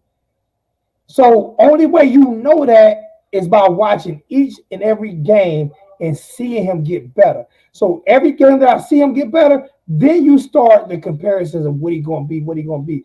But right now, from off of flash play or from off of this or from off of that, bro, we did that to every player that played, especially the players that we like. All of them will be the next Ed Reed. All of them will be the next Sean Taylor. All of them will be the next Ken Dorsey. All of them will be, I'm talking about our favorite players. That's who they would all be. All of them will be the next Jake Garcia. Who's the next Jake Garcia? I don't even know who Jake Garcia is right now. But all of them will be the next Jake Garcia. Even though Jake Garcia wasn't better than Van Dyke, but we all put him at better than Van Dyke. Including myself. Including myself. I ain't with you in that. But you see what I'm saying? I lived off the hype. I caught myself in the trap of living off the hype of of Van Dyke, of Garcia, and not Van Dyke because of what I heard and what I saw off of a flash. Yeah. Off of flash. Go ahead, Coach. We always been Bro, doing you was a King fan. No, I would just say first, man. Hey, I love sitting here listening because like not driving, dog. Somebody else can finally drive. You get to actually see the scenery, dog. Like I love it. So I be listening a lot, man. But I'm gonna just say this, kind of go back to what you said, though, right? You're 100% right. I think we put a lot of people on a certain pedestal, but we quick to kick the pedestal from up under them, right? But here's the biggest thing: we saying that TVD is better than Jake. But can I be honest? We don't know that yet because we ain't seen Jake play. So what just happened is we put TVD on a pedestal. I'm not saying that TVD cannot play, but what if Jake, let's say TVD 2 more years, he go to the league, and Jake come out here averaging $500 yards a game. I'm just saying that happens, but that we're so quick to make comparisons, but that's also part of life, right? But yeah, we saying, I told you TVD was better than Jake, but to Jake's defense, he ain't been out there to play. Right? So we don't know if he's better than Jake. We know he may be better than King because you're looking at a body of work. Jake has no body of work. Now, once Jake goes out there and play, TVD has played. Now you can make that comparison. But right now, we see. I told y'all TVD was better than Jake. He's better than him because Jake has really played what? A spring game in a handful of regular season games, a handful of played regular season games. And that's what I did. That's what I did wrong, Coach. Is I jumped on to Jake Garcia. I jumped off of TVD on Jake Garcia over a flash play, and that was a mistake that I made. But at that point, that's all you had. It was a fair comparison, in your opinion, of TVD and Garcia because they both had pretty much the same body of work. Now that TVD has a better body of work, or more body of work, He is better than Jake in essence, but Jake really hasn't played. So we can't say that TVD is better than Jake. We can say TVD is better than whoever came before him. It's hard to say you're going to be better than the person that come after you because you ain't seen him play. Now, we can assume that. I agree with that. But I'm just saying, because what if Jake come out here next year and boom, blow it up? But then here go the flip side. What if Jake come out here and stink it up? And that's how we get in trouble as a fan base. We put these kids on, and they kids, dog. You know, I understand we want to respect them and call them the young men. They are, but they're kids, bro. These some of them cats out there 17 years old out there playing. They ain't even old enough to vote, dog. You know, and so I'm saying we put them as a fan base, and that's what fans do. So I don't hold a lot of merit into it. We put them on a pedestal, and as soon as something don't look right that we don't think look right, we kick the pedestal from up under. You know what I'm saying? And that's what prime example, Zach McCloud. I'm so happy that he's starting to play. I've always liked Zach McCloud. I'm not saying he's the best, but he ain't a cancer. I say that all the time. But because we started to try to compare him to Quarterman. You see what I'm saying? Now, Coach, this is why I left that facts up there, because I talked about Zach McCloud last weekend, this week. And I even killed Zach. I'm being straight about it, but I didn't kill him. You know, I don't talk trash, but I was like, I don't want to see him. I didn't know. I said, I see him at defensive line, but I don't know if he can do it. But then somebody told me he played in high school. And I was like, well, let's see. And he's playing his ass off this year. The reason why I left that comment up that says, yeah, I don't think people really, I'm going to keep saying this. Me and Coach talk on the phone a lot throughout the week. And this is why I like him coming over here. Because when you say that facts, Coach, that's the exact thing I've been saying for so long about we put these kids on a pedestal to tear them down as soon as they're not as good as, or they're not being as coached as good as you thought they were. It's happened with all the players. That's why everybody say, I want to see the youth movement. I want to see the youth movement. What happens year number 2 in the youth movement? Or like Coach said, what happens if TVD come out here next year and he doesn't develop? What happens if he come out and don't develop? And he can't get to that third read or that fourth read. He don't know how to do it. And then we're snatching him out. We're getting him. We're killing him. We're snatching him out of here.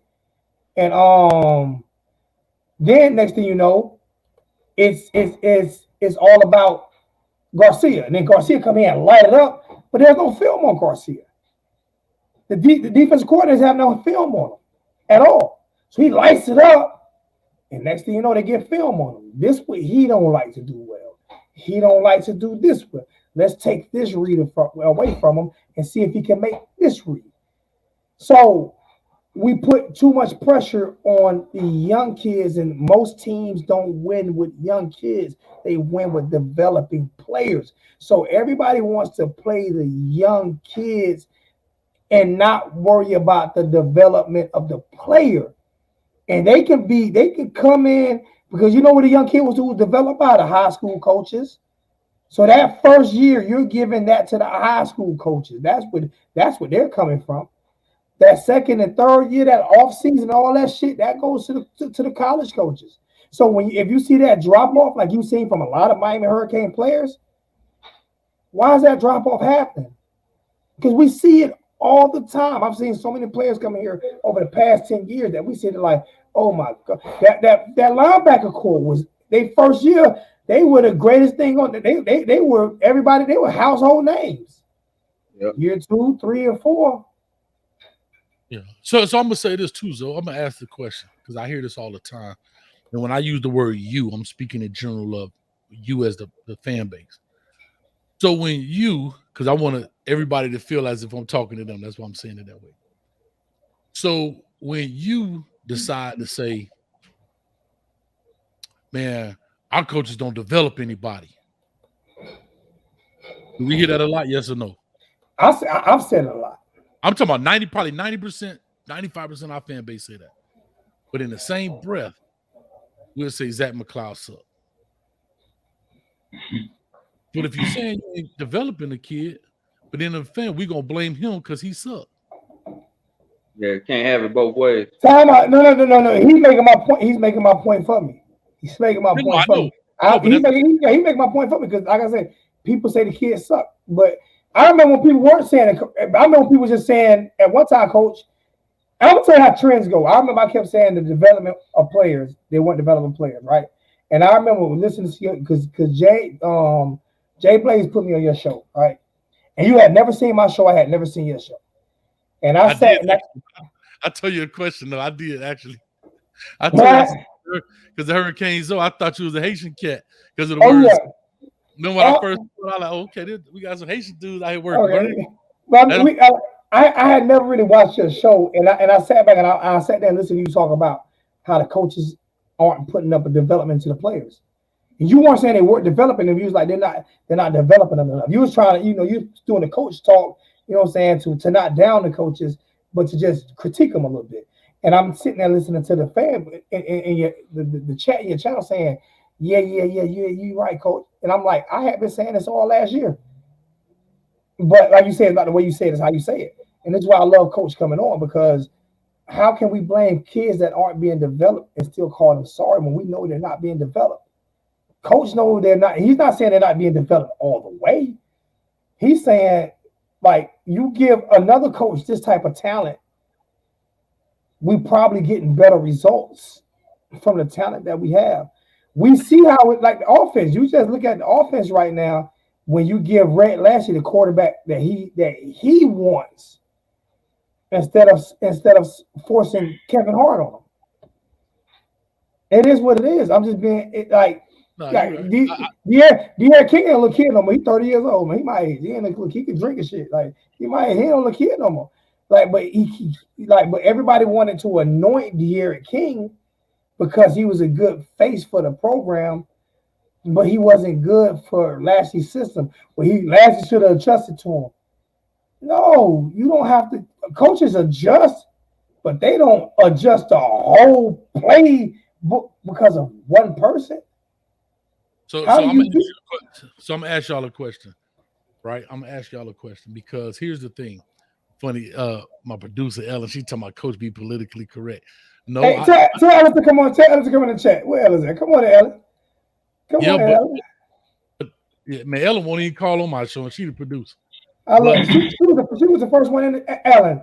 I ain't know she produced. She was the first one in the chat tonight. You sitting her over here, and Ellen. Matter of fact, Ellen, I ain't recruiting you because I would like never, ever like Coach Hayes do too much for me. But she was the first one in the chat tonight, Coach. Yeah, the first one. That's love, bro. No, it is. But I'm gonna ask you a question. So a lot of the things I ask, I try to ask to be thought-provoking questions, right? So I'm gonna ask this same question: why was everybody high on De'Aaron King? I wasn't. I'm asking anybody. I think because of the quarterback struggles that we had in the years before, in recent memory, going back to like the Malik Rozier year, it was just you didn't really, coming off of Jaren, it was a breath of fresh air, in my opinion. Okay, that's a point. And for yourself, I mean, just off of we didn't know much about him other than what we was told and what we was shown and what we was sold. That's about it. So that's it. What I was sold is he was developed, and our coaches couldn't develop. Right, he was experienced and he could do it. Yeah, exactly. So here's my point. Right, we were also sold on what he did at Houston. He goes a season, put up 1,260 yards. He go the next season, just shy of 3,000 yards, and then he comes to Miami, 2,600 yards that last season. But in the same breath, we'll say he did all this at Houston. And you know the first thing the fan base will say? Houston ain't got the same. We don't face the same competition. But that's the same thing you was excited about when he came, or what he did at Houston. Now when he come here and you say, well, look, he did this at Houston, that's what I tried to make a point. I said that it's not that De'Aaron King is a bad quarterback. I'm saying that, and I know I think you said it too, Zoe, but I don't think Rhett Lashley conformed his playbook to the player. He had him running. That's why the playbook looks totally different. If you look at it, Rhett Lashley still running the same type of plays, inside zone, still running the bubble screen, doing it. He may take more shot plays down the field because I think he thinks TVD has a strong arm, in which he does. We can look at that. And he can see. Yeah, and he can see. But what I'm saying, if you look at it, it is not two different playbooks. If you go look at Florida State, Mackenzie Milton's playbook is totally different than Travis playbook. I'm just talking about. So we jump on Derek King, but in all essence, Derek King putting up the numbers, 3,000 yards in Houston. These yards, he's putting up all these yards, and that's what we were excited about. But on the flip side, when you come here and he don't produce them same numbers, oh, he trash. Is he trash, or is the system he playing in doesn't fit him well? I.e., Kenneth Walker, the running back from Michigan State. This dude might win the Heisman, even though they just lost today to Purdue. How in the world that is, and you rank number 3. But anyhow, he may win the Heisman. He may win the doggone Heisman, but what did he have to do? Leave a Wake Forest to get out of a system that didn't fit his talent. Right. Like, that's what I'm trying to say, is that we quit to call the players trash, and I see people, was De'Aaron King holding us back? I personally don't think De'Aaron King held us back. I think De'Aaron King was put in a situation, and Lashley actually held us back because he can't conform what he's been running for X amount of years to a new style of player. Whether you want that player or not, I don't care if you recruit him or not. He there. So you better make it the best out of it. That's just that simple. He's there now. He yours. It's just like, guess what? Whoever the new coach is right now, come in and get Tyler Van Dyke. He got to build an offense around him. No, but what are you gonna say? Well, he ain't recruit Tyler Van Dyke. That ain't his quarterback. No, he there. That's what they're gonna say though, Coach. You know that's what they're gonna say. I know that. I just try to put the point where fan base talk out of both sides of their mouth. The same information. One thing I want to say, Coach. Okay. No, I just want to say, like, before I know it's an old point, but the point y'all making about, how the fans like to put the players on the pedestal and then, kick the chair from under them when they, it's funny because, like, obviously I always got to go back to the glory days, right? So when I'm thinking back to when we was winning, right? It's funny, this type of conversation would never come up when we had exciting young talent pop off the screen. We was never worried about putting them up too high or bringing them down too low, because I'm just telling you, before you jump in there, because I'm going from my memory, because players was excited when Gore came on the field. Players was excited when they saw Taylor jump on the field. Players was, hold on. Players was always excited. I mean, the fans, we was getting excited anytime we saw a talented freshman jump out and make these flash plays, right? And the problem is, because the team overall was winning all these games, right? And there was no issue going on with the program. Nobody made it. There was no discussion about, you shouldn't kick them when they're down or when they up. Or this conversation didn't exist when we was actually winning consistently. Hold up. But I'm just saying. You know why this conversation didn't exist? You know why it didn't exist? Because there was no social media. That's why it didn't exist. The world changed with social media. It did not exist. I was the first Miami Hurricane YouTuber to do live videos in 2015. That's 14 years. That's 14 years after we won a championship. There was no social media. There was no iPhones. There was no Samsungs. There was no tablets. There was no Facebook. There was no Instagram. There was no Twitter. So the only way you got the news was reading the newspaper from whoever wrote the news. So there was no arguing and there was no debate because you couldn't do it. But how was you going to do it when there was no platform for it? Everything is exceeded now with social media. So everybody can say whatever they want to say, when they want to say it, how they want to say it, with no face on it, and get away with it. But it was because there was no social media. So you don't know what Lil Timmy was, how much shit Lil Timmy might have been talking about with him and Teddy Pimp Juice. Lil Timmy and Teddy Pimp Juice probably was talking so much shit about Eric Reed's first year, and we don't know about it. You know why we don't know about it? Because there was no social media. But right now, today, anything that happens, it hits social media as soon as it does. Think about if Rodney King would have happened today. Just think about it. Just think about how the police brutality that went on back then with no cameras. Social media is the reason why these kids get killed today. Ed Reed and Sean Taylor, all them guys. Jimmy Johnson would have been fired that year he took over a championship team and then lost all them games. You know why they gave him a chance? Because there was no social media. Put social media into it, the whole world changes, bro. That's the difference. That's the difference, JP. But you know what? Richard Party just said it. We did it in the barbershops and projects in school. That's true. But that was our social media, but it was limited. Like I say, it ain't limited to 500 people listening to your opinion. Go ahead, Coach. Go ahead, Coach. No, I just want to say this piece. One thing that I've learned about this platform, I learned real quick. People just want to be informed so they could go back to the barbershops, talk to their homeboys, talk at the water cooler at work, and sound informed about something. They may take something I say and go say something. They take something Zoe say, any one of us. Yeah, did you know that such and such and such and such and such? Because they heard it on one of these platforms. Before, like Zoe said, you had to listen to maybe one of these beat writers or maybe somebody on ESPN who spoke about it. But now everybody got their own television show, basically. Everybody create their own television show. And so the problem with that is now you got more sources of information, but that doesn't mean all sources of information are right or credible. Right. So now you're 100% right. But go ahead, dog. Finish your point. But my point is actually in a way I'm kind of agreeing with Zoe and disagreeing with him at the same time, because what I'm saying is, hold up. I know, I love you for it. I love you for it. That's why I like to hear. Yeah, and what I'm saying is basically, in a way, I'm trying to say it hasn't really changed in a way as far as like this type of thought about, fans getting excited by flash plays or young players. It's not a new phenomenon, is what I'm saying. Like, we was always excited.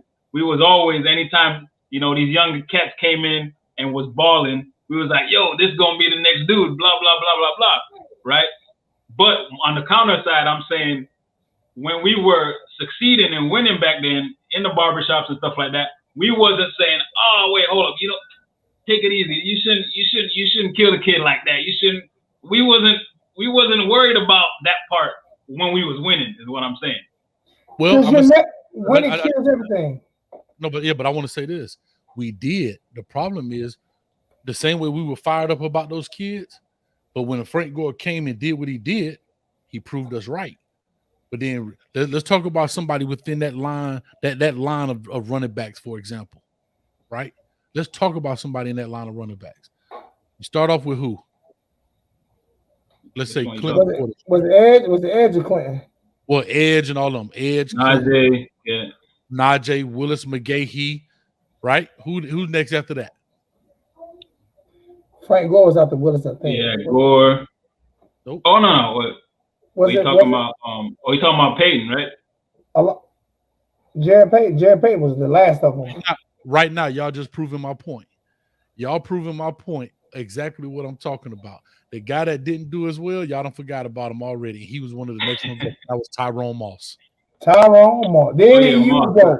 See, I know that's the point. You're right. You 100% right. And y'all proving my point. So when Tyrone Moss first came out there, we was cheering. But because he didn't do as well as all of those other cats, I guarantee, man, Tyrone Moss, man, they need to let Frank Gore run the ball better, man. Tyrone Moss, up, man. Blah, blah, blah, blah, blah. Yeah. No, but it wasn't 100. It wasn't 100,000 people. If you look at between my video, no. But listen. This is what I'm saying, and this and Coach, correct me if I'm wrong. This is what Coach said. Between my channel, Coach Channel, T2Y, the wholesome one, Coach Cool, all my, we get over 100,000 views probably a week, right? Which is a lot of comments, right? Which people can just come in and type and talk about how trash a player is. That ain't including Twitter, Instagram, and all that shit. So Tyrone Moss didn't hear all that noise. Right. He didn't hear that noise, but we heard it amongst ourselves in the project, barbershop, school. Yeah. But here go the funny thing. I'm just showing y'all something, right? How people perception. We want to talk about people that's balling. I just want to show you. I just want to say something. Let me look at this. Tyrone Moss, and see, that's why I like to look at numbers. Tyrone Moss, first year rushing, it's only rushing. 511. His second year, that was his freshman year, 511 yard. His sophomore, 445. His junior, 701. And his senior year, 285. Right? But if I flip this around, Frank Gore freshman year was 561 to the same 511. 468 sophomore year to Tyrone Moss, 445. And then his junior year, because he left early, was 945 to Tyrone Moss, 285. How were the carries? Let me see here. Carries. You gonna make a break that all. That's important. No, it's right here. It's right here. Hey, we did forget about Yerby. You forgot about Yerby, man. No, but hear me out. It's funny you said that. I'm glad you said that. Frank Gore has 62 carries, 562. Tyrone Moss had 107, 511. But at the end of the day, yes, we talking about the end of the day is the production. That's how many carries. But look how we don't hold Tyrone Moss in those high regards. Well, that's what I'm saying, Coach. Because the thing is, Gore on those half the carries, he was way more explosive, breaking them huge runs. So that he was making them flash plays where everybody's like, "Damn, this boy's bad." Answer this question too. Like they played both of them started 3 years, right? Tyrone played. Nah, but both I'm saying, but I mean, both of them they played on two different teams, basically, right? Yeah, different. Yeah, they weren't on the same. Like they overlapped. Like maybe they overlapped. What, 2 years? Maybe? They were surrounded by I think different. Tyrone Moss was there in like 2005. They were surrounded by different cast of players too. All of that matters. I'm not saying Tyrone Moss is better or worse. I know Frank Gore one of the greatest to ever do it, so I'm not even going to compare them two. I'll tell you this: Tyrone Moss was there from 01. He don't have stats for 02. He must have got hurt. Then he was there 03, 04. Tyrone Moss was there 03, 04, 05, 06. Yeah, so they overlapped like 2 years. Yeah. And those were the years. Those were the years when you can't compare Tyrone Moss to Frank Gore, because the Frank Gore years were the years where we were coming off the greatest team. The Tyrone Moss years were the years we were going into the downslide. That matters too, right? Because Kyle Wright was our quarterback then. Yeah, but that same year in the 03 season, 03 seasons, Tyrone Moss freshman year was the same year Frank Gore played. Tyrone Moss had 107 carries. Frank Gore had 62 carries for 562. Tyrone Moss had 107 for 511. What I'm saying is Tyrone Moss had more attempts at it. My man broke bigger plays. I'm just trying to make the point of how, to your point where you were saying back in the day when this guy came in, we cheered for him. Yes, we did. But we also tore him down. But to Zoe's point was that social media makes it bigger. Like these platforms we talking about. If it weren't for social media, none of us would have ever met, probably. None of us. These conversations. You know what I'm saying? None of us. I'm going to have these same conversations with my same 5 or 6 homeboys. We talk about Miami Hurricane football. And that's what I mean by, so when you jack a player up, I've watched these kids. It disturbs me when I watch these kids come in freshman year, and I know that they're coming off the high school coaching, and they don't get better, and we don't blame the people who get paid first. And that brings us back to where we at. We don't blame the people who get paid first until it's a dire situation. Because I remember blaming Mark Richt year 1, year 2, and then when it was year 3, everybody killing them, right? I remember blaming Manny last year, and everybody telling me I'm crazy. Now everybody want to fire this year. Oh, it's the coaching. Oh, it's the coaching. Oh, it's the coaching. Oh, the answer is listen, pay attention to the motherfucking games. That's the answer. Watch the game. Stop listening to everybody. Take everybody out. Don't pay attention to nobody. I'm telling you, I don't think I'm playing. I swear to you, I'll be watching the game, and Coach Hayes will call me. I'll call him, and we sitting here watching, and he'll say, "Zoe, look at this right here. Look at what happened right here." And I didn't see it that way. And I do the same thing, and he might not have seen it that way. But the thing about it is watching the game and seeing if it's a coaching mistake or a player's mistake, because we'll always assume it's a mistake on the player, on the person that we don't favor, instead of just watching the game. Yeah. You see what I'm saying? Like I said, I know for a fact what's name gave up was number 0. I can't remember his name. He gave up on that play, and I didn't see it at regular speed. I seen it on the replay. So when you see stuff like this here, that's not coaching. That's him giving up. That's not coaching. That's we him back giving and forth now. So exactly, but you have to watch it. But at the end of the day, a lot of times when they don't get better, you know why it's always coaching? When they don't get better, because if they're not getting better and you are teaching them and they still ain't getting better, then you need to put the next player in that is getting better. But if nobody's getting better from year 2 to year 3 to year 4, how's it not coaching? So are they getting better now? Because you I don't know. I'm going game to game. All I go right now, especially watching young guys, I can go game to game right now, and I say if Manny went out and keep winning, he's gonna keep his job. So it doesn't be saying fire him because he's gonna keep his job. But what I want to see is these freshman players next year, as sophomores, get better. So if we have the opportunity to upgrade. Listen. What I'm not going to do is do what a lot of y'all do is sit here and say this player is a man. He's going to be the best, and then next year when he's not doing what you say he's going to do, he ain't shit. He ain't always call out. If I see a player that I think is talented, I'm gonna say it. I don't care. You ain't gonna call a player trash over here. You already know that. We ain't calling players trash. No, if I think he's talented, I'm gonna say he's talented. I ain't gonna hide it. But what I'm not saying don't say that he's talented. What I'm saying is don't put him on a pedestal. Because even if you don't bring him down, somebody else listening to you because you're a big voice and people see your face. Somebody listen to you. Somebody, man, JP said this guy's this, and then the next year he don't do as good as you thought, as you said he was going to do, or as good as Against the Grain said he was going to do, or as good as I said he was going to do, or as good as the great Coach Hayes, because Coach Hayes, like I really listen to him.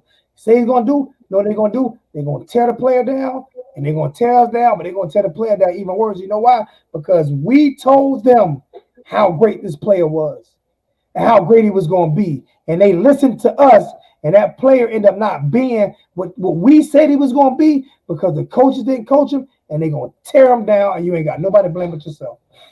But look at what I said earlier, though. Going back to what you said, if a player don't pan out, we got people going crazy saying, "Oh, I told you, y'all hyped him up. Y'all said this." Yeah. They want to be right about the wrong shit. You don't say that. Coach Hayes told me last week on the phone. He just told me that we was on the phone last week. That's why I said, y'all know, we talk every day. That's my brother. We talk every day. He said, Alonzo, what you have to do is let them think they smarter than you, like, because they want to be smarter than you. So let them think they came up with that. Yeah. Bro, no, the biggest thing is, here's the thing about this. The biggest thing about this platforms I learned, they just want to be the ones that tell you that you're wrong. Yeah. So I made a statement about what I make a statement about. I made a statement last week. The guy who said you only want to take black phone calls. Like, yeah, but no, I ain't worried about that fool. I'm talking that, about that was a funny one. He told Coach A, you only take phone calls from black people. Like when the phone pull up, it says Tyreek. It says Tyreek, Jaquan, Lakeisha Harris. Ain't number phone numbers come. I don't know they black or white. I don't know who call them. Tell him call Uncle Lou. He got a problem with that. Call Uncle Lou. Oh my God!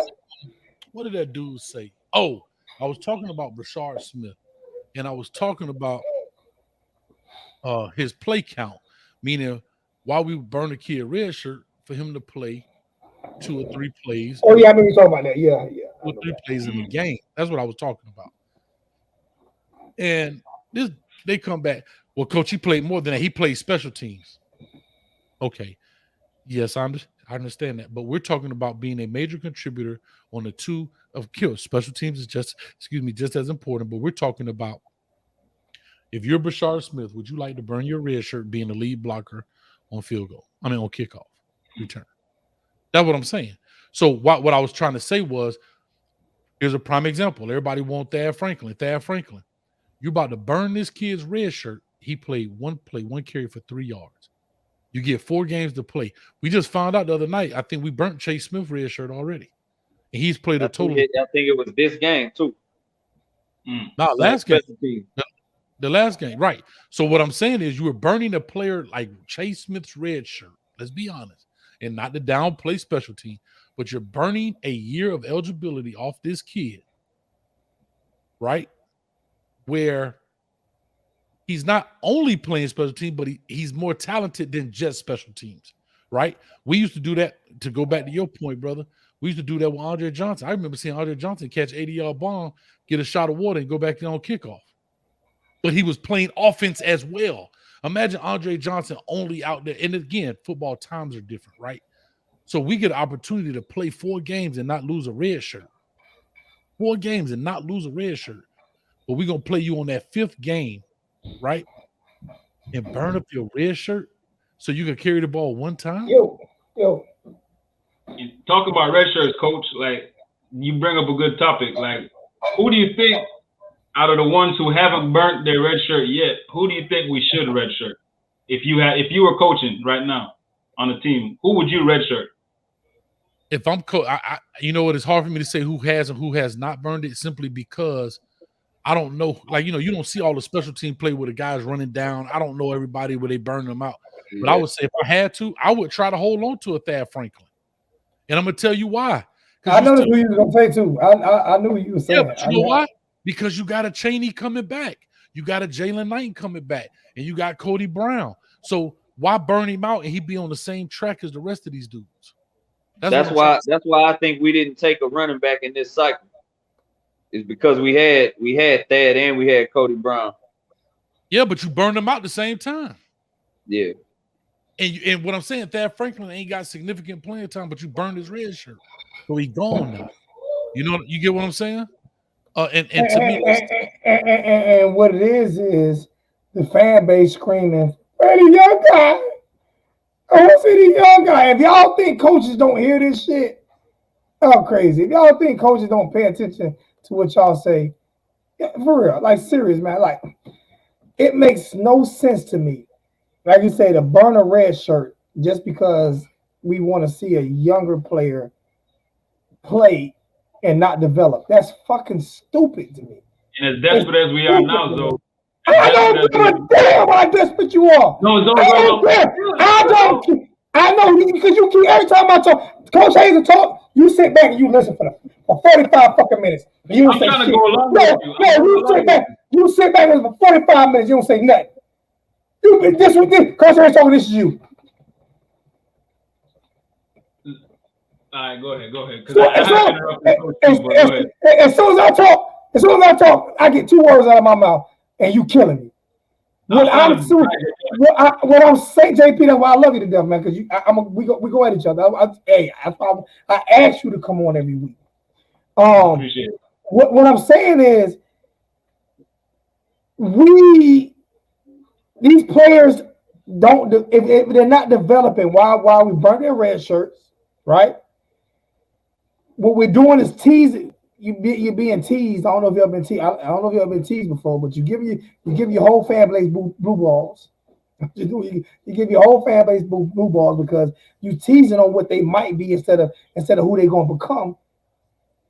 And you're taking eligibility away from them. It makes no sense to do that just to get them on the field for a flash play.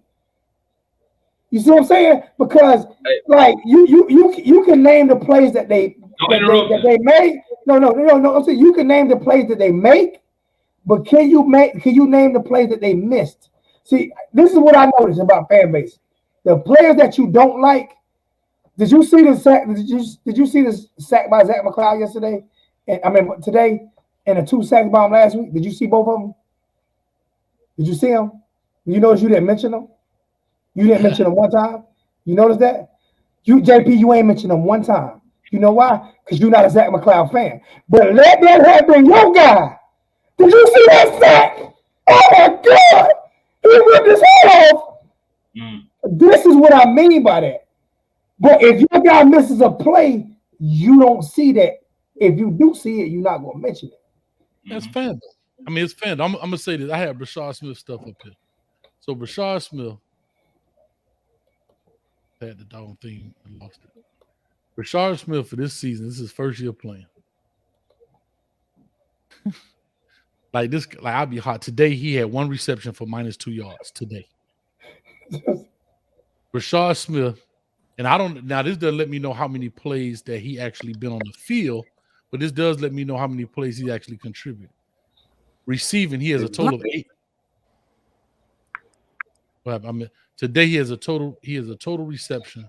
8 total receiving catches for 103 yards for 1 touchdown. His longest was 75 yards. So Madden, he only got 103. So the other 7 catches only made up a total of 28 yards because he made that 1 catch for 75. The other 7 catches make a total of 23 yards. That's receptions. He's got 5 rushes. Keep that comment, though. Yeah. Keep that comment up there. And if coach, if you look at, like, to add some context to what you're saying, them receptions that he got is all the same play. They don't use them in no other type of way. They've been throwing them the same passes out of the backfield. It only worked that one play against Central Connecticut. And it was Central Connecticut that it worked. Yeah, that shit ain't working. It ain't working against nobody else. You ain't used them a whole nother way. But the thing about it is that's how they use them in high school, bro. Yeah, but I want to get a total context. I want you to talk about burning the red shirt, and we can talk about how they did it. I want to just show you. This kid lost a year of eligibility right now for 8 catches, 5 rushing, right? That's a total of 13 plays and 5 kickoff returns. That's it. So that's 5. And how many returns did he actually return? No, I'm saying, he had 5 for 84 yards. But what I'm just trying to say is, for a young man with all of that receiving stuff we got going on, with all the things we got going on, we lost the kid for a total of 18 plays. And this why I brought this up, Coach. This is why I brought this up, because now this is the question I was going to ask about the desperate situation that Manny finds himself in right now. He's in a situation where he's coaching for his job right now, right? Let's keep it real. So he's in a situation where he's desperate for wins right now. He's trying to win out, and he knows that some of his best players are some of his youngest players. You know why some of his best players? What is he gonna do? Is he gonna burn up some more red shirts? I see what you're saying. That is bad though, because if some of his best players, I agree. If some of his best players, some of his younger players, that means his oldest players haven't been developed.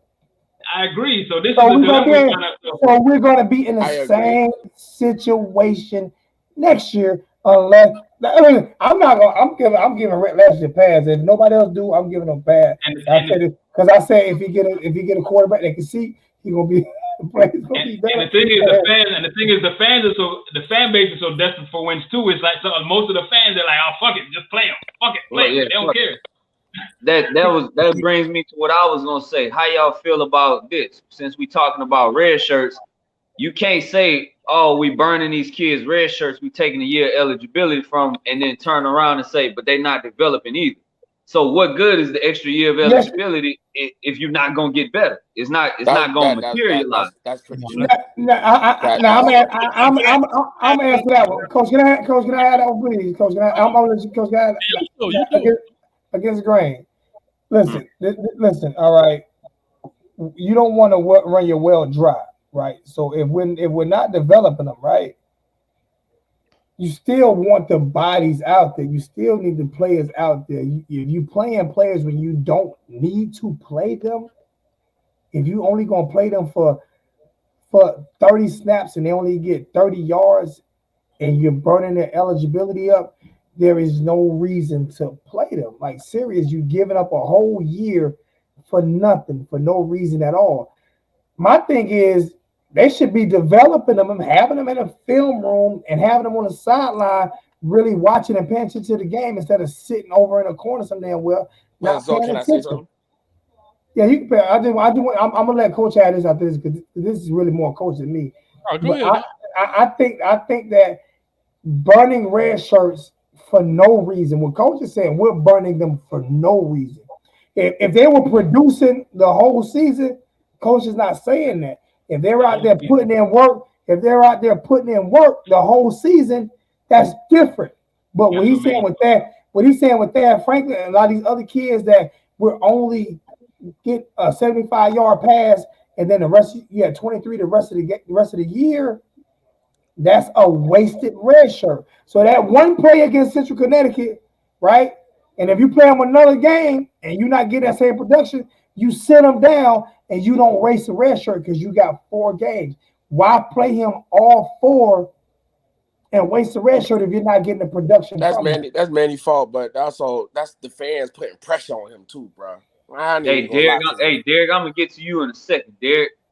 Go ahead, Coach. Oh, shit. I was waiting on you to bring him back. Go ahead, Coach. Coach, you want to host this battle, or do you want me to host this battle? Which one? You got it. Listen, come on. You gotta be watching. Hey, set the sirens off.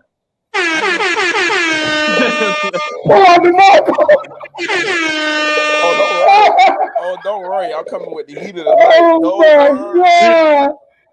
Coach, you can't go nowhere. Let them have this battle real quick. Like, Coach, I need to whistle. I just want to. Go ahead, Coach. Because Grant, you brought up a point about developing them, playing these games. Here's the thing about managing these guys. I'm looking at it. Rashard Smith lost his red shirt today for 1 play for -2 yards. He had 4 games to play. He played Central Connecticut, UVA, UNC, Pitt, and then he lost it today against Georgia Tech for -2. Here's the problem. I totally get what you mean. You got to find a way. But the beauty is the NCAA gave us an opportunity to have players on the field for 4 games. Yeah, right. That was a blessing. A blessing for the young cat. But here's the thing. You put him in the game you got 4 games to put him in, and you use him once. Yeah. What I'm saying is that's the crime. The crime is you can still get developed even with those plays. He don't have enough plays on tape to develop him in the offseason to say, let's go back and look at your film and see what you did. Facts. Well, here's my problem. Central Connecticut, he caught 5 passes. Dog, Louisville, 1 pass. I'm sorry, not Louisville. UVA, 1 pass, 8 yards. UNC, 1 pass, no yards. Pitt, 1 pass, 4 yards. Georgia Tech, 1 pass, -2 yards. And you burn my whole year where I could play you a total of 12 games? Yeah. That's he would have had 7 touches in them 4 games, and he probably wouldn't have touched the ball again if it's a competent coach. Now we got.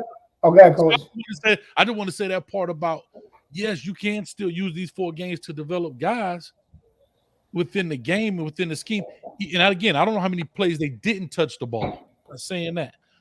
But in the flip side of it, I don't see him out there a lot when he doesn't touch the ball. Like they bring him in to run that play out the backfield or whatever the case may be. I don't see him out there stop blocking and running guys off. I see him to do those one specific things, and that's it. But that's my issue about burning red shirt. And I'm gonna be honest with you. That's why I tell people about this family. It feels like family. Well, guess what? Your daddy just burnt you a whole year eligibility, and that's where your real parents got to come in and be like, son, you don't step on that field. Now,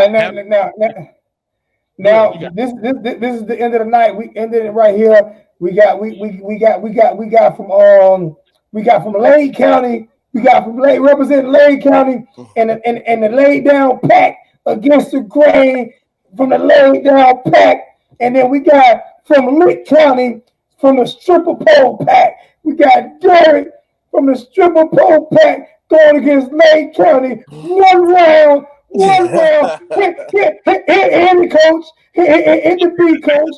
Hey, you ready? Here we go. Ready? Check it out. Hold on. This for y'all. Because I'm going to keep it G real.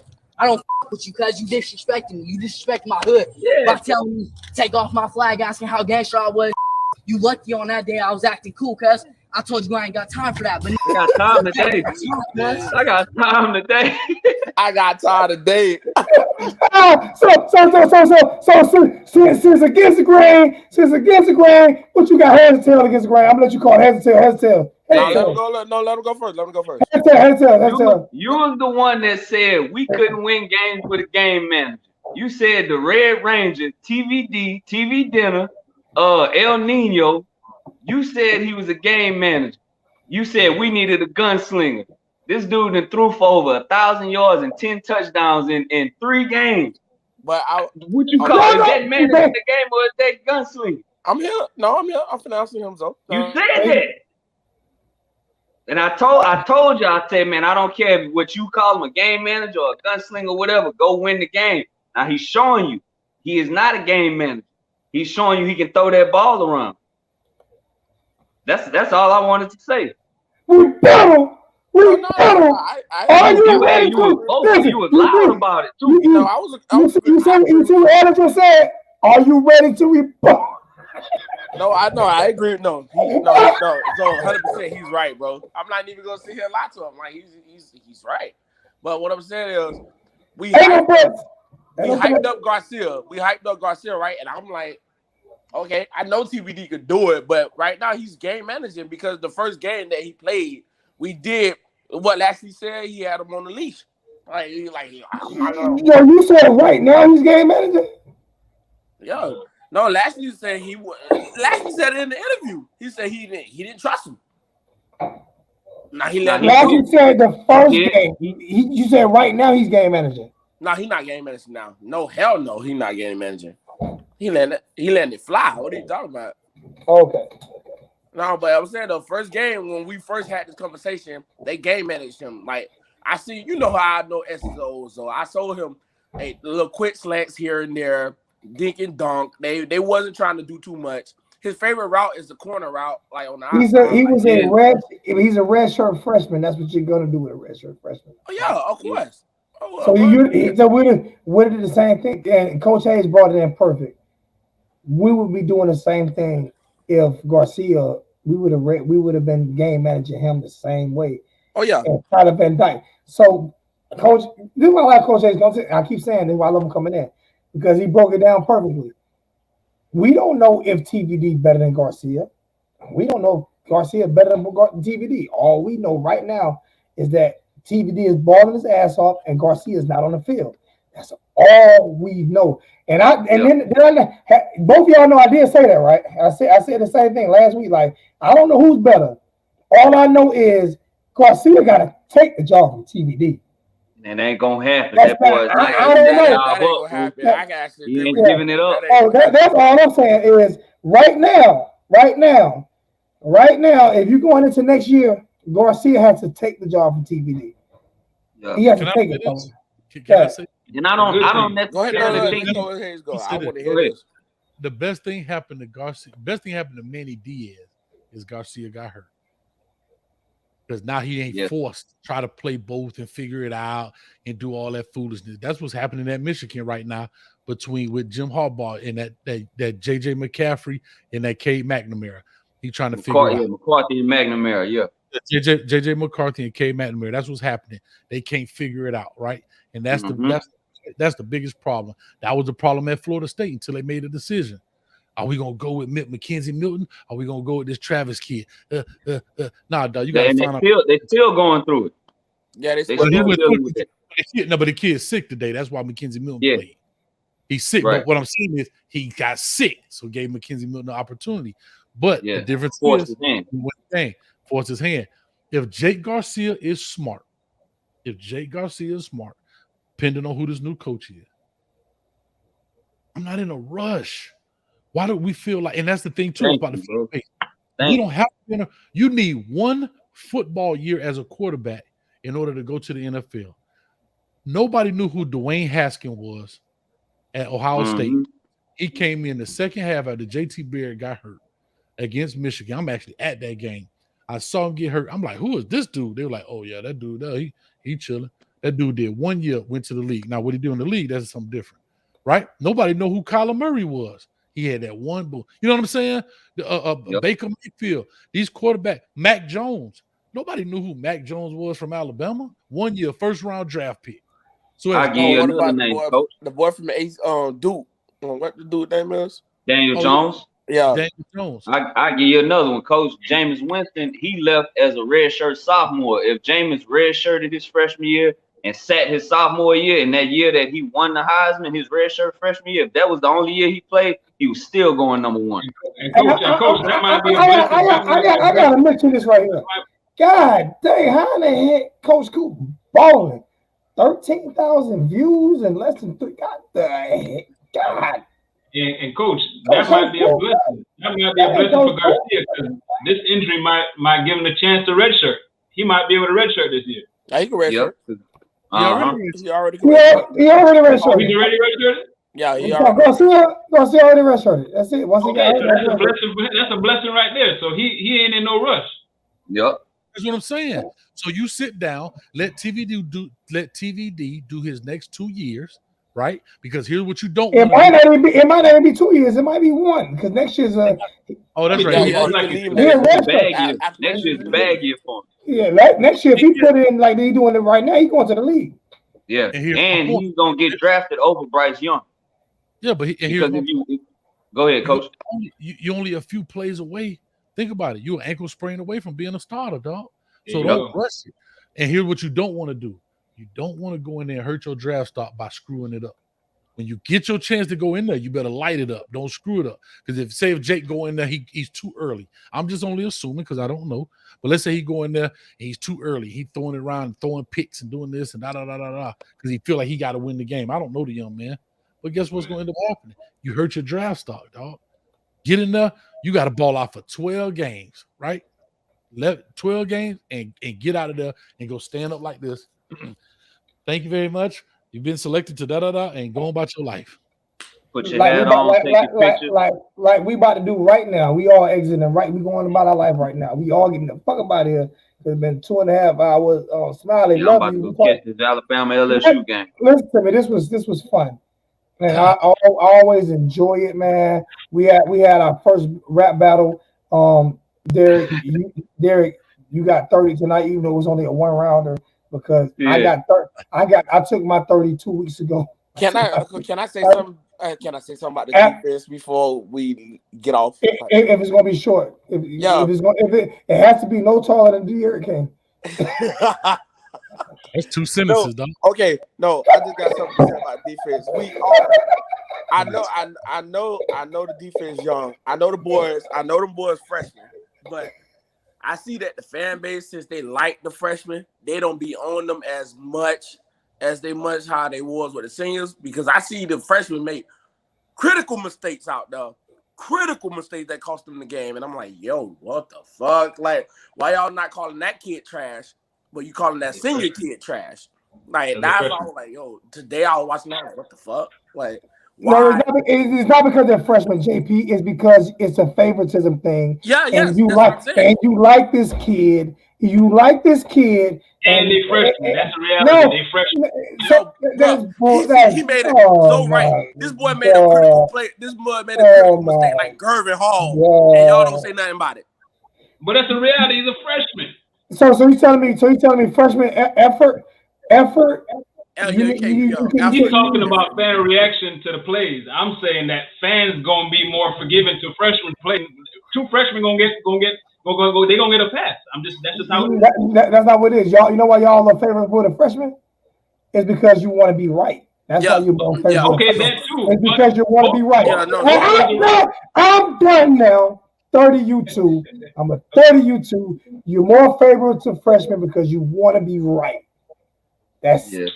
That's the only reason. And I would be the same way. Coach Hayes would probably be the same way. If you want, and he's a coach, so if you want to be right, then you're going to be more favorable to a person if you want to be right. Freshman players is the hot chick in the room until you take her home and you date her for 6 months and you realize it's the new girl in school. It's the girl that come in school after Christmas break.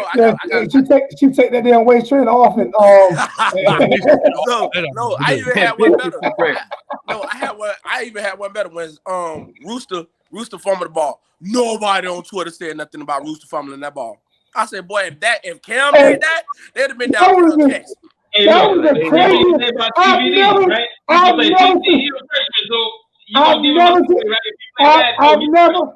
I've never seen a fumble like that.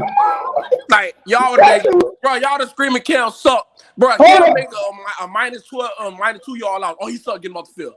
Boy, I see Rooster drop that ball and it dropped right in that man's hand. Nobody said. Well, listen to what people were saying about TVD. They were saying, well, he's playing great for a freshman. They killed TVD on that interception at North Carolina. I'm talking about the commentators on TV. the fan base killed TVD for that interception. They killed him. Yeah, they killed what him. I'm saying. The They freshman shoes killed is him. always there. Hey, we're done though. We're done though. I'm out of here, Coach Hayes. I appreciate you. Always a pleasure. We have Derek in the chat. Derek got 30 tonight by this ring. We got to have that rematch come up. I don't know. Me and Coach Hayes. See, bro, you know it's all love, man. Nah, it's good, bro. We got me and JP went I back. had to get JP too. JP was singing the same tune you was. I got everybody but Coach Hayes. He was the only one who stayed new. Everybody. Hey, Oh, look, bro, I can be wrong. One looking like Hollow Dawn, the other one looking like what's my boy name that they got the podcast now? What's his name from Brooklyn? what? Damn. No, It's not John, huh? Not John. The one that Clips with they got a fight with Clips had his slippers on. I can't remember his name. But then you looking like Hollow Dawn tonight. You look like Hollow Dawn tonight. Bro, it's all good. Hey, we out here, man. Hey, love you guys, man. Coach Hayes, man, hit that music for me. Hit that for me so we get up out of here, man. Do you want smoke? You want smoke? All the smoke. I want all the smoke. I want y'all to give it to me. Because I ain't never scared. Hey, I love you guys, man. We up out of here, man. Appreciate y'all, fellas. Yeah, bro. Shots fired.